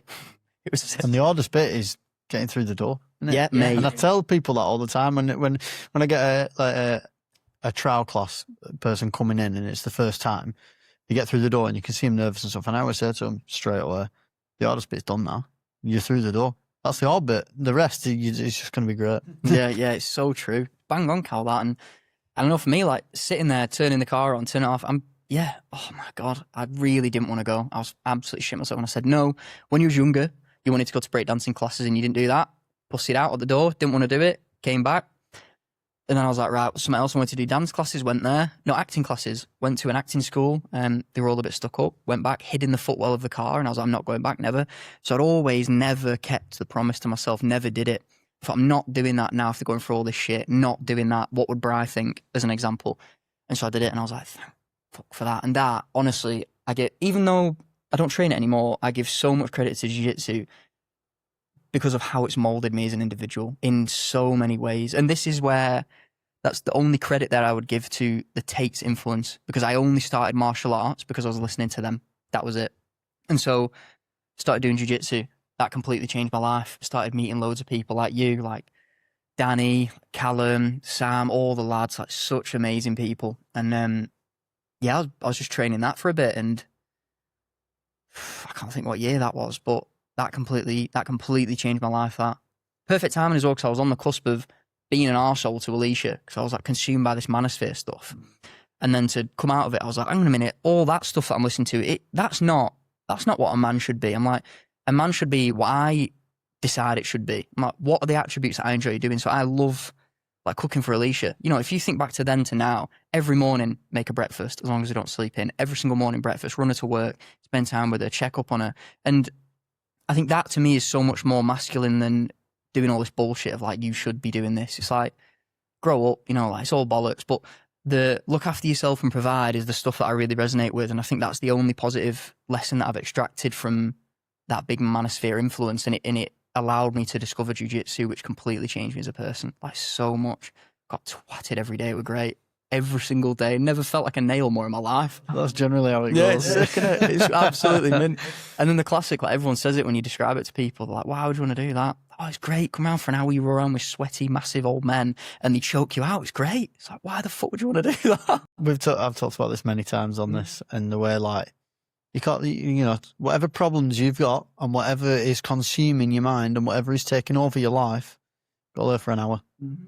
And I can guarantee you ain't thinking about it once. Yeah. You ain't got time to. You can't. Got time to. You can just completely switch off. And that's what's so powerful about it for me. Well, so you start jiu-jitsu. You're still working at the council. Mm-hmm. What comes after this? Because I know that the council ends at some point, doesn't it? When does that stop? So that period happens for probably about a year, because jiu-jitsu and the Wolf Den started roughly around the same time. The Wolf Den was slightly in front of it. And that business side of things, alongside the council, I was like, right, I need to do something, because I don't want to stay in this 9 to 5 for the rest of my life. I can't be asked. It's not me. It's boring. It's shy. Like, it's for a great cause. It's ethical. It's lovely. But I'm not experiencing the impact every day. Like, I'm going and I'm trying to do the right things in this job, and then that's getting passed to the next person who isn't doing their part of the job. So these kids with special needs aren't getting what they need. So I'm not experiencing any impact. So I'm like, right, I need to do something here. So classic, let's start a clothing brand, because every lad seems to want to do that at some point. Start doing that, start researching about it, ordering samples from print on demand. No idea what shipping zones were. When I figured that out, I was like, what the hell is this? Didn't even know what Shopify was at the time. So built a full website on that. I was doing photography as well around the time. That I'd picked up as a hobby like 2019 time. Just sort of like doing that. It was like a creative escape, which was really cool. Good timing for COVID. But that dripped into the Wolf Den. So I'd like order samples. We went on Fiverr and commissioned this dude called John for the first design. John, absolute G. I spoke to him and I was like, look, we're starting off. This is my story. This is what we're going to do. And he was like, I'll do your full design for free. Full brand design kit. Got a full back print of like a wolf in all this like American vintage clothing style. It was sick.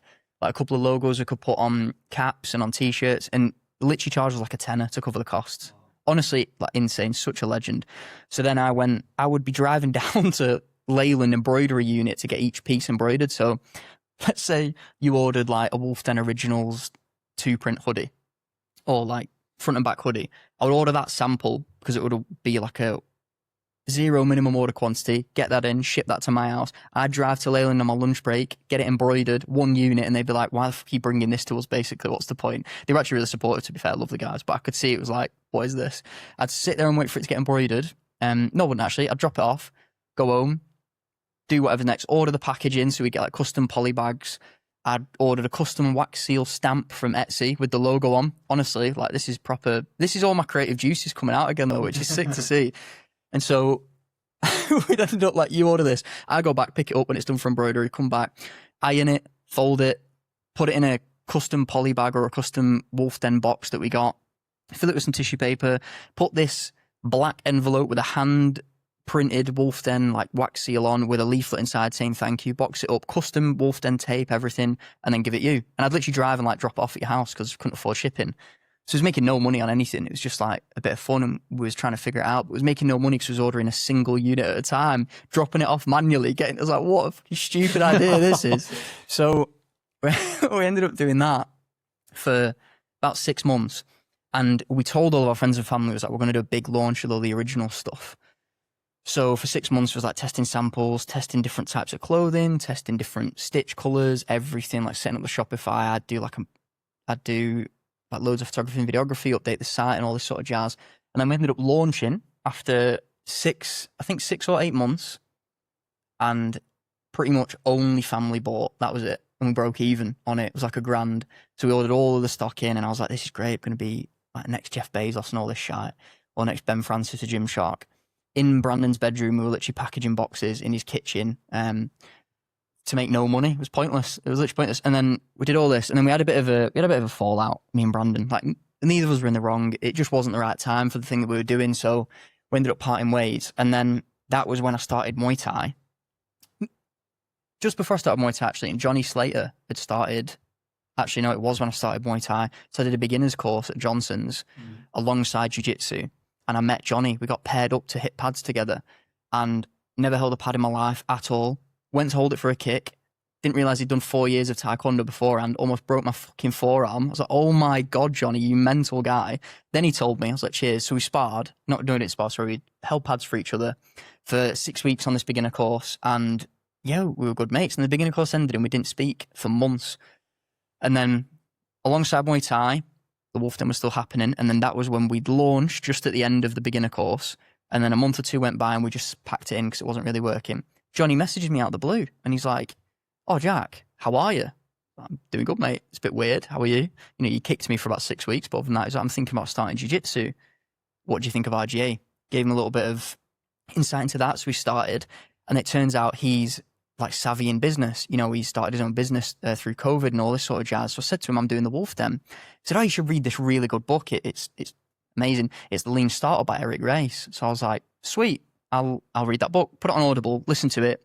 Honestly, took me 3 days to listen to it. The book was literally slapping me in the face the whole time. Told me everything I did with the Wolf Den was wrong. Everything. It was like, you should create a minimum viable product. You should start out with as little resource as possible. Test the market wants it. So I'm here getting a custom brass wax seal head stamp from Etsy before anyone's even seen the product. What am I fucking doing? So that helped me a lot. And then from there, I'm still in the council, and I just started like an Etsy print on demand business with AI. That was crap. Did nothing. Did another print on demand business. That was crap. Did nothing. And then I started a Twitter business, confidence coaching for young men, to help young men who'd gone for a similar thing build the confidence. And that was the first time somebody ever paid me anything for a service. I'd literally post like cheesy comments of like day one or one day, or like today's the first day of the rest of your life and all this shite. And then I'd get people to subscribe to my newsletter. I'd send an email out every Sunday to 10 people. It'd take me like an hour to write about how to build your confidence. And this lad called Ewan signed up for a coaching session, and I said to him, would you like this going forward? And he said, yeah. And so he paid me 50 quid an hour for a coaching session. I thought, this is working. Finally, I've had a breakthrough. Next day, cancels. 100% of your customer base completely gone overnight. So that was a big slap in the face for me. So I stopped doing that. And then I just like took a break. So I was like, I don't know what I'm doing here. And around that time, I got injured with jiu-jitsu. My knee blew. Nothing cool either. I did a 5-minute roll. Was really proud of it. Did a technical get up and my knee just went. So it wasn't even anything cool. I was fuming. And then I was hobbling over to the side. Brownie came and chatted to me, and we thought it was a meniscus tear and all this sort of jazz. And I couldn't put any pressure on it or anything.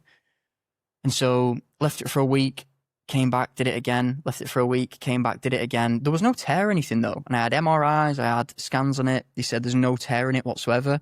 No idea what it was. So I went to physio, got that checked out. I think it was just a really bad dislocation in it. It had hyperextended my ITB band down. I think it was my right hand side that it happened on. It extended that, and it had like pulled my kneecap out of place or something. So did rehab, got back to normal. Couldn't walk for 6 weeks after it had happened. Missed a Christmas do, probably a blessing, because couldn't really be asked going. And then I ended up getting back into jiu-jitsu, and the other leg happened again. I was like, you're taking the piss. I was rolling with Aaron at the time, and it just went again. I was like, fuck's sake. So I completely packed in jiu-jitsu then, stopped it entirely, and I was like, what's the best injury prevention exercise you could do? And calisthenics turned up. So bodyweight exercise, functional, it gets you fit and all this. So I started doing that. And that's the point of like the Wolf Den all happening. And then, well, actually, keep going to answer your question. I started training Cali, and I became obsessed with that for about 6 months. Started learning to handstand, got my first online coach, Matt Butters, absolute legend, and he helped me get my first handstand. And I was gassed. I'll show you the video, it's funny as. And from there, I just started training in the gym, in JD gyms in Preston. And no one was really doing it, to be fair. People were doing muscle-ups and stuff, but no one was training proper Cali. So I started training that. And a few months into it, I ended up meeting a couple of different mates that I was training with. Like Jesse was one of the first ones, and then Sarah was one of the second ones, then Noah. And just started spreading the word a bit and, building a little bit of a mini community. What of like-minded people who are into calisthenics? Yeah. So there was loads of different people like that, and just started growing it in the gym. And then from there, I was like, I really enjoy this. And I'm actually pretty good at teaching it for some reason. Like, I love analogies, so I'll always just give an analogy and it'll seem to click for people. So then I was like, should we all meet up on Friday in the studio and I'll just do a bit of like a handstand session? I'll help you all out. So we said, yeah. That started growing, and that now is Cali Friday, which is like 20 to 30 of us in the group. Usually like 10 to 15 go and train in Total Fitness now every Friday on the main mats. We've had loads of people come up, like Teddy Banks, who's like one of the biggest UK Cali athletes, Elliot Pond, who's like a massive PT as well in the Northwest. All these people come along just to have the crack with it, which is really cool. So about 6 months into training Cali, I just thought I'll see if I can coach some people for crack.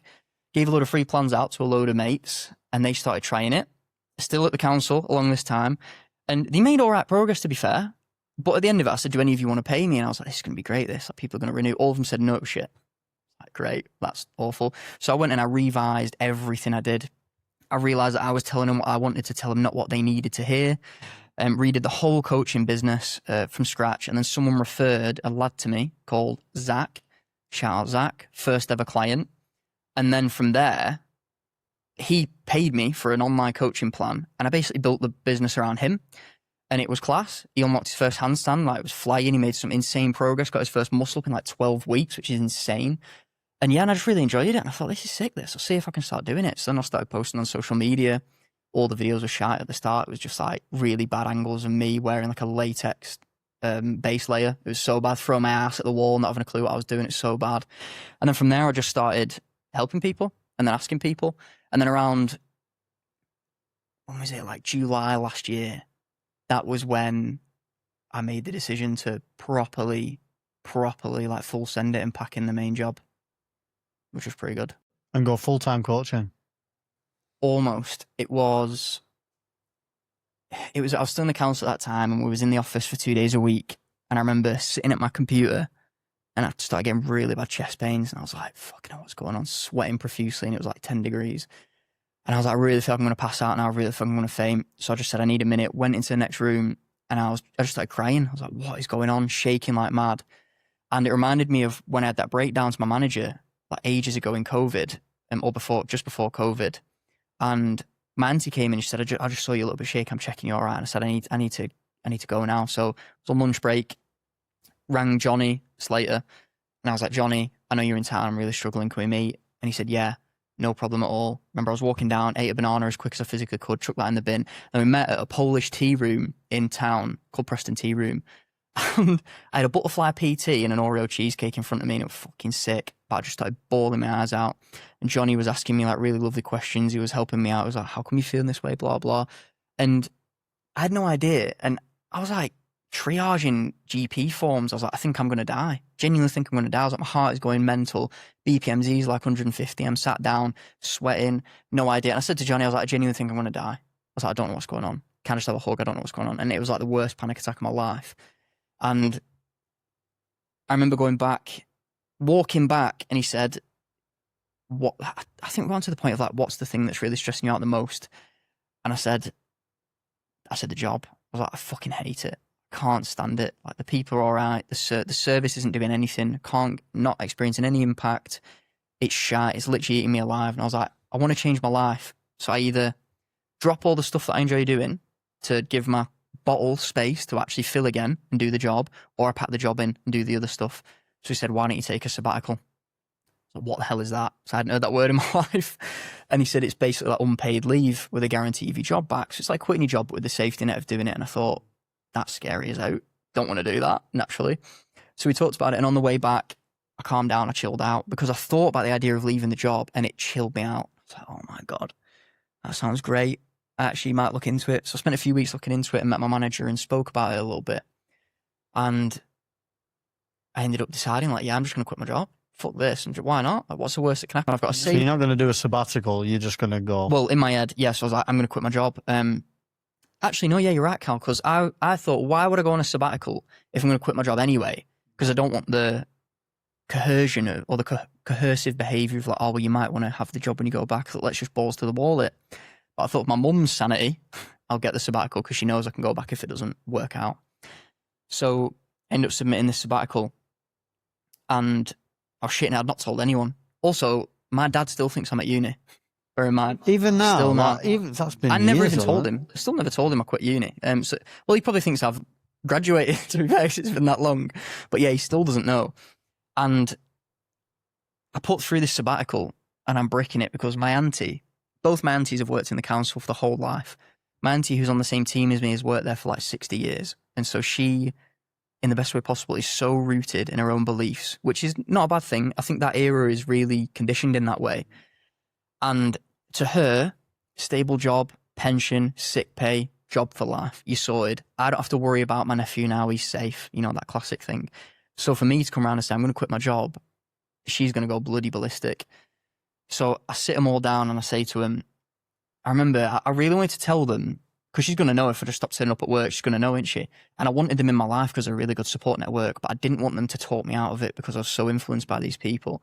So I sat them down and I said, look, Jill, I'm going to tell you something that I'm telling you because I love you and I want you in my life, but just be really conscious of that whatever words leave your mouth might change everything I do for the rest of my life. So please will you tell me what I need to hear, not what you want to tell me.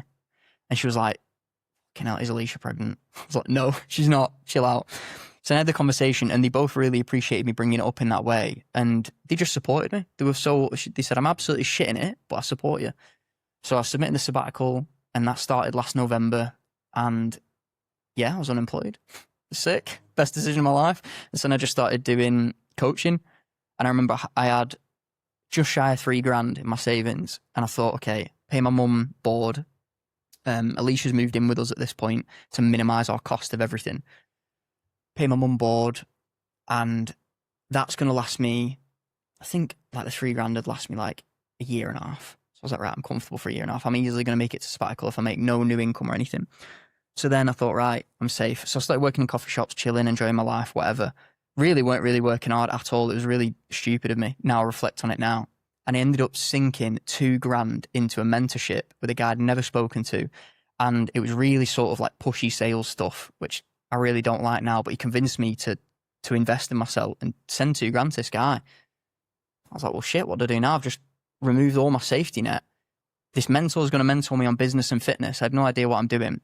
So I was bricking it. So then he taught me sales in his way, which was a little bit like coercively, to be honest, and I wasn't really a fan of it. And I ended up signing not my first 4, but Zach had ended. He didn't continue, so I continued like improving the service. And then I signed 4 clients up in the space of like 3 weeks, and I was fucking buzzing. Oh my God, made $1,000 in 24 hours because they paid it in full.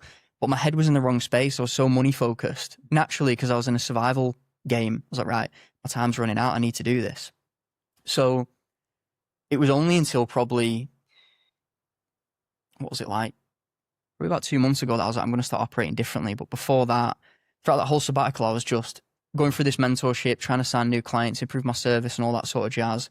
And then it got to May this year and I thought, right, I'm not making enough. I've not replaced my income, but I'm making like £600 a month. Sick. And I can see the impact I'm having. It's changing people's lives. It's amazing. This fulfilling as anything. So I spoke to Alicia and I was like, I'm going to have to go back financially. Like, what do I do? Like, we can't afford stuff. So she said, well, what if I support you financially? And I was like, I fucking hate that. And I hated it because it felt like a massive hit on my masculinity. Because if you think back to having the influence from all the Tates, I was like, oh my God, what full circle this is doing. Me thinking she needs to cook for me and now she's going to financially support me. What a prick I was. So I sat with her and I was like, are you actually thinking straight? Because that's a big commitment that you want to make. Are you sure you're happy doing it? And we sat on Winkley Square and we spoke about it for like 3 hours. And it makes me want to cry, like talk about it now. And she was like, I fully believe in you. I really want to support you. Let's do it. I was like, fucking hell. It's the kind of woman you need in Yeah, your I was life. like, wow. And I was like, I'm so sorry for treating you the way that I did. Like, fucking hell, I can't believe I was doing that. It was horrible of me. Yeah, it was insane. So she decided to support me. I was like, cool, well, let's full send it then. So I sent my resignation in like the same week, and now full-time doing this. And here we are. I know. So if somebody comes to you and says, I need a calisthenics coach, why would they need one? Why would they want to get into it? What is it? You know, just for anybody listening who doesn't know what that is, where do you come in? How do you help them people? And what's the benefit of it? Yeah, benefits of calisthenics. I mean, there's absolutely loads. It's great. I mean, it's functional fitness, isn't it? So you get stronger functionally, which is nice. You're able to move your body more. Just better and healthier. It's so fun. Like, rest days at hardest bit. I say it all the time. Really? Yeah, honestly, it's so difficult. Every day you're not training, you think, fucking hell, just want to do a handstand.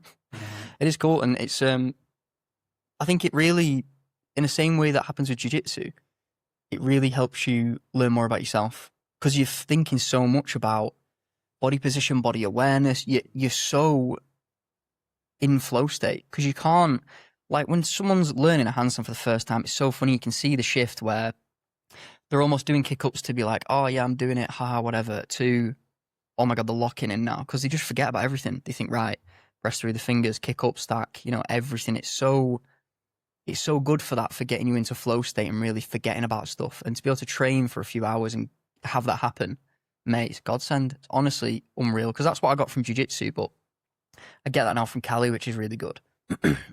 Community as well. Like, so many people who train Cali have no ego. Same with jiu-jitsu, because training it can be so annoying. And it is. It's just like you are the nail every day, to kick up and then lose all the progress you've made last week because, I don't know, maybe you just haven't slept right. It's absolutely annoying beyond belief, and it'll crush your ego in the best way possible. It's so good for that. And I'll tell you what, it translates to everything so much more than I thought it would. Like, when I started training Cali, I remember I came back to jiu-jitsu for the grappler-thon, the most recent one. Yeah. And I did like an hour. And I remember I got balloon swept, I think, by Aaron again. And I was more comfortable on my hands than I was on my feet. So I was fine. I just landed in a handstand, controlled it, and then come back down. I was thinking, this is comfortable, this is mint. So did that. And what else it translates to? Yeah, I mean, most of the people that I train, they always come from some sort of strength background. So I started training people who'd never done it before, but now I'm almost dipping my feet more towards people who are pre-existing athletes that have a level of strength, and you just want to learn how to adapt it to body weight movement. So jiu-jitsu, high rocks, CrossFit, aerial fitness. I'm learning so much about these different disciplines and these different people. And I've had a lad come from high rocks, and he's learned his first press to handstand in like 12 weeks, and he had no clue he'd be able to do it.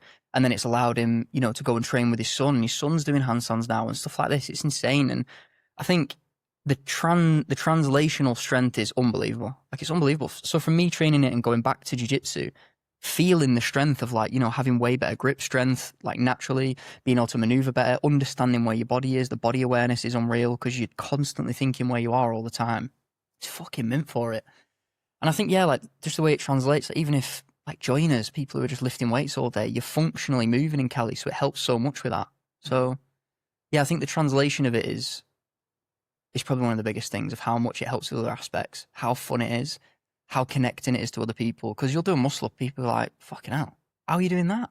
And you just get chatting to some new guy, similar to this, how it's a doorway to meet new people, learn new things, prove that you can do something that you think is really difficult. And yeah, I just think there's so many benefits in that aspect to it. It's fucking great. I started it because I thought, physically it's going to be really good for me. Because you'll see 90-year-olds do muscle-ups because it's all functional and you have such good longevity. But that's now almost like the back step. All the other stuff is a byproduct, but it's become the main reason for me to do it now. Because of the people, because of how cool it is, because of my body awareness, because of how well it translates to other things. It's so good for that. And one other thing on that, Cal, is like, whenever training anybody, it is so fulfilling when they experience a win. It's so satisfying. It's like the main reason I love doing it, because, like, teach you a handstand, the first one you get, like, oh my God, I never thought I'd be able to do this. This is sick. And you get to vicariously experience that win with people. So it's fucking amazing. And that's the impact side of it for me, is helping someone do something that they didn't think they could do. So they're proving themselves wrong. getting physically fit and it's helping the discipline that they already train do something cool. It's just sick. It's just so fun. So what's the average on? Can I do a handstand? Probably for about 3 seconds. That's about it. But say if I came to you and says, look, how can that improve my life now? What benefit is that going to have to me? And how long is it going to take me to be able to do a muscle up? Bearing in mind, I can't do one at all. And how long is it going to take me to be able to control and hold a handstand? So the first thing I'll answer is, how long is it going to take? Because this is such a classic question. And there's so many people at the minute that are like, within a 12-week process. All bullshit. Because everyone is so different. So it's like, how long does it take to get a blue belt? Who the fuck knows? Because it depends on how often you turn up, how well you train, how good your mindset is. Cali's the exact same, because it's not just, okay, we're going to progressively overload with weights and you'll throw another plate on next week.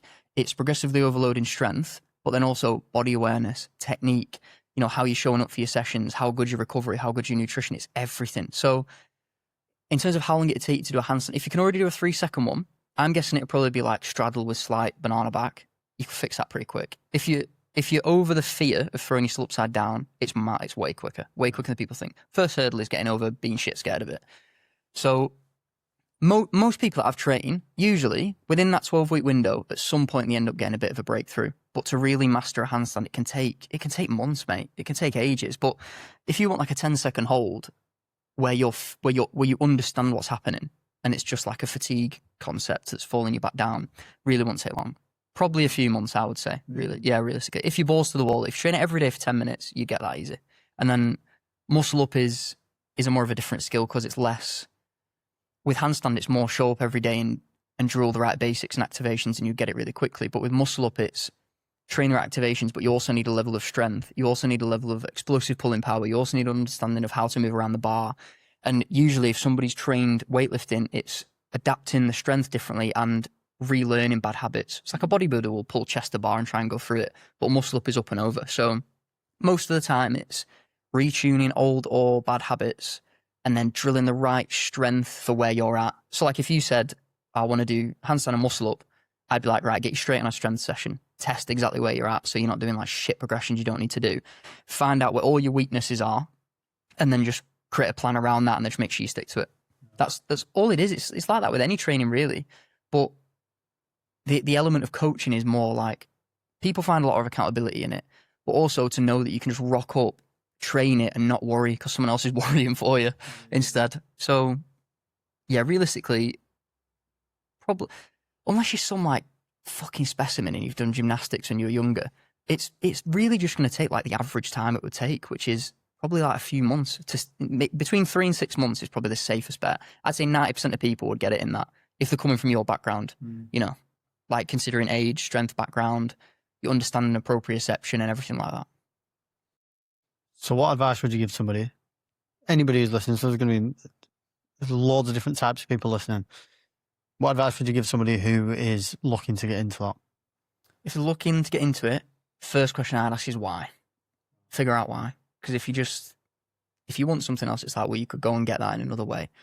But if they're really set and like, I just want to learn calisthenics, I want to do it because it's cool, or I want to get in better shape, or I want to move better, I would say, please, for the love of God, and this is so against like what I do, is try not to go on social media about it, because it is all highlights. It is all stuff that people have trained for years for, and it's all, you will get this in X time, which is all bullshit. Best thing you can do is YouTube's miles better for it. Just Google literally beginner calisthenics and just try it. See how fun it is. That's all you need to do, is like jiu-jitsu, just start. But as soon as you get on social media, it's an ocean of overwhelm, bullshit, wrong progressions, 5 exercises for this, which just don't even make any sense because they want clicks and all this sort of jazz. So best advice I would give is think about why. Usually it will be to complement your current discipline, and then think, okay, how can I start this in the easiest possible way? It's literally the Lean Startup book that I read after the first business. It's the same thing, honestly. Try it as easy as possible with as little risk and figure out why you're doing it. I think you're right about social media as well. I think social media can be a good tool, can't it? But it's not real life, is it? And I think a lot of the time people are posting stuff for clicks and for, it's a very money-driven platform, in it. So I have an opinion on that, but anyway. So take all that out of it now. Take your job out of it and everything that's happening in your past and everything. What hobbies do you do? What hobbies have you got now? So obviously Cali is a hobby as well as a job. But what other hobbies have you got? This is where you find out I'm actually just really boring. Really, really boring human. My hobbies are experiencing stuff with Alicia, because I really do just want to honestly give her the world, like in every way possible. So I will like carve so much time out wherever I can and just go and do something, you know, that either she wants to do, I want to do, we want to do, and just go and experience it. So that'd be like, we went for a walk yesterday and did the Tolkien Trail down in Clitheroe. Absolutely mint. I smashed a massive fish and chips after it, which was unreal. But hobbies wise, I'm a bit of a geek, you know, bit of a little weird geek. Yeah, like I'll just cease for now, but I really want to learn that. Like I started guitar, started learning songs, so I play a little bit of that. I decided to get singing lessons like 7 years ago just because I wanted to try and do that. You know, I remember Theo Von on a podcast asked, would you rather be sent to jail for 2 years or sent to jail with a Rubik's Cube and you can leave when you solve it? So I read that and thought, shit, yeah. So I learned to solve a Rubik's Cube. Stuff like that. So my hobbies are almost, they're almost like just fucking whatever's in front of me, really. Like my day genuinely is wake up, breakfast with Alicia, run her to work, do business stuff because I'm so obsessed with it and it really interests me. Come home, gym, sleep. That's literally it. Like I don't give enough time to hobbies, really. But I think I'm in a period of my life where I'm still learning what I want, not what other people want for me. So I'm almost just trying a bit of everything to find out, do I actually enjoy this little thing that, you know, I could label as a hobby? But yeah, I really don't think there's anything. I do enjoy chilling, watching YouTube, just like brain off, watch someone else's really well-made content. It's really good fun, that. Chatting to mates, having conversations like this, I love it. Like I'll sit around a campfire and just chat shit for hours, you know, about deeper and more meaningful stuff. Learning new things. Yeah, all sorts, really. Like, I don't really have any set hobbies of like, I will go and do this thing at this time or anything. It's just like, what random crap is in front of me that I can learn that someone might ask me to do at one point. So I'm going to go back a little bit. I'm going to start wrapping up now with my last question. But before I ask the last question, go back a little bit. And now you're living the life that you're living for yourself and not for somebody else. And I asked you before, we said we're going to come back to it. What's the relationship like with your parents now, particularly your dad? Relationship's pretty good with my mum. She's lovely. She's sound as anything. She overworks herself beyond belief. And she's so stubborn that she won't let me tell her, don't do it. And so my relationship with my mum's pretty good. I wish I spent more time with her, but it just doesn't happen, to be fair. Relationship with my dad, there isn't really one, to be fair, anymore. There was probably about 1.5 years ago, because I kept going to, just before I took the sabbatical, I kept going to my grandparents, well, Meg's now, and I would see them a lot. And it was lovely, like seeing them every week, but I almost became a bit detached because the stuff they would talk about is stuff that was just not even in the realm of interest for me. And it's not to say that they're not interesting people, it's just stuff that didn't relate. It's like people around the local town. And it's like, I don't know anyone. I don't know any of this. And it's always negative stuff sometimes, like, oh, Thingy's got this, Thingy's ill. And I don't think that's them. I think that's that generation and how they bond with each other. And I think you do connect through shared suffering. So I think when someone you know is going through something, you discuss it with your peers and you feel connected. I just don't feel connected to them through that. And for me, it's like, I really value my time now because I feel like I lost a lot of it as a child because I was doing loads of shit I didn't want to do. And I'm really precious with that now. So it just doesn't really happen. I don't go to my grandma's anymore. I haven't been for almost 1 year. And I saw them recently to go on a hike, but I just didn't chat to him. I just barely spoke to him. And it's all stuff that is so we have such different interests. And I think for me, one of the hardest things to accept is that I don't really think he's that bothered about having a relationship with me. And it's hard to accept that, but also there's no point chasing something you don't have control over. So yeah, there isn't really a relationship there. I spoke to him like 2 weeks ago to wish him happy birthday. And I said, if you want to meet for a coffee at some point, I can give you a catch up about what's been happening to let you know I'm not at uni anymore. Just give us a bell, but not heard out. So I think for me, the closure is the ball's in his court. And yeah, just like I'm more than open to have a conversation about stuff and potentially create a relationship. But also I think like, I'm 28 now. It's been so long. He's barely been in my life for so long. And I'm such a different person to the type of person he wants to be around. So sometimes I'm like, is it a disservice to him if I keep trying to force my way into his life? Because it's not the best thing for either of us. So there isn't really a relationship there with my dad. I've learned a lot from him, and I constantly remind myself that it's his first attempt at being a dad. You know, it's not like his second run at life. So I don't hold any horrible judgment for him or anything like that. Or any of my grandma's side or my dad's side of the family, I don't hold anything against any of them because they're just all their own unique characters. But I just want to really try and focus on surrounding myself with people who I really, really value their input and their influence on my life, because I've been so influenced my entire life. I think now it's time I choose a bit more who influences me. Last question. If the world of calisthenics and the world of the council and IT at uni and everything was to end tomorrow, all that ends tomorrow, and you were 16 again and you're living for yourself this time and you're leaving school, what would you want to do? What would you want to be? I'd probably instantly go and see Bri. That's the first thing I'd do. And then probably nag the fuck out of my dad to get me a motocross bike and go and see what happens and go and dig some dinosaur eggs. Probably, yeah. I think first thing, I mean, martial arts straight away. See Bri more. Find Alicia. Somehow just wait outside, flip out until she gets a job there. And go and start trying to build something that helps people that can pay me money as soon as physically possible, because it's so fulfilling. Like, I've got such a different perspective on life now because of that. Because to me, I always thought salary, then life. But I've realised that life is just a bunch of stuff that requires money. So you just need to find a way to get that money. And then it's like, what do you value? Put that first.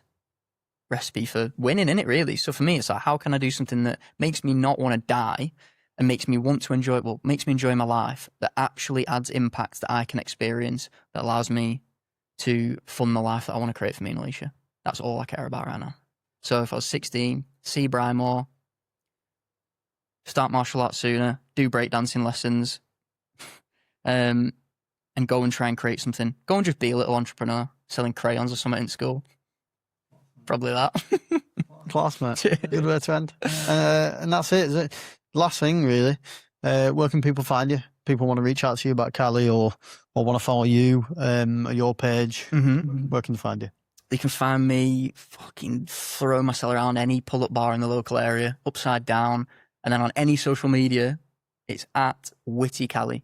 WHITTYCALI. That's on Insta. Not really YouTube, but primarily just Instagram, to be fair. Insta. I'll link all everywhere. that in the bio as well. So So primarily Instagram. Class, mate. Thanks for doing Cheers, this. Cal. Been class. Love it. We've been on a ride. I like it. I know, yeah. Christ. No, thanks, mate. Appreciate it. No, mate, likewise. Thanks for watching, guys, or thanks for listening if you're on the audio. Same as always, please like and subscribe, share with your friends, and hopefully see you in the next one.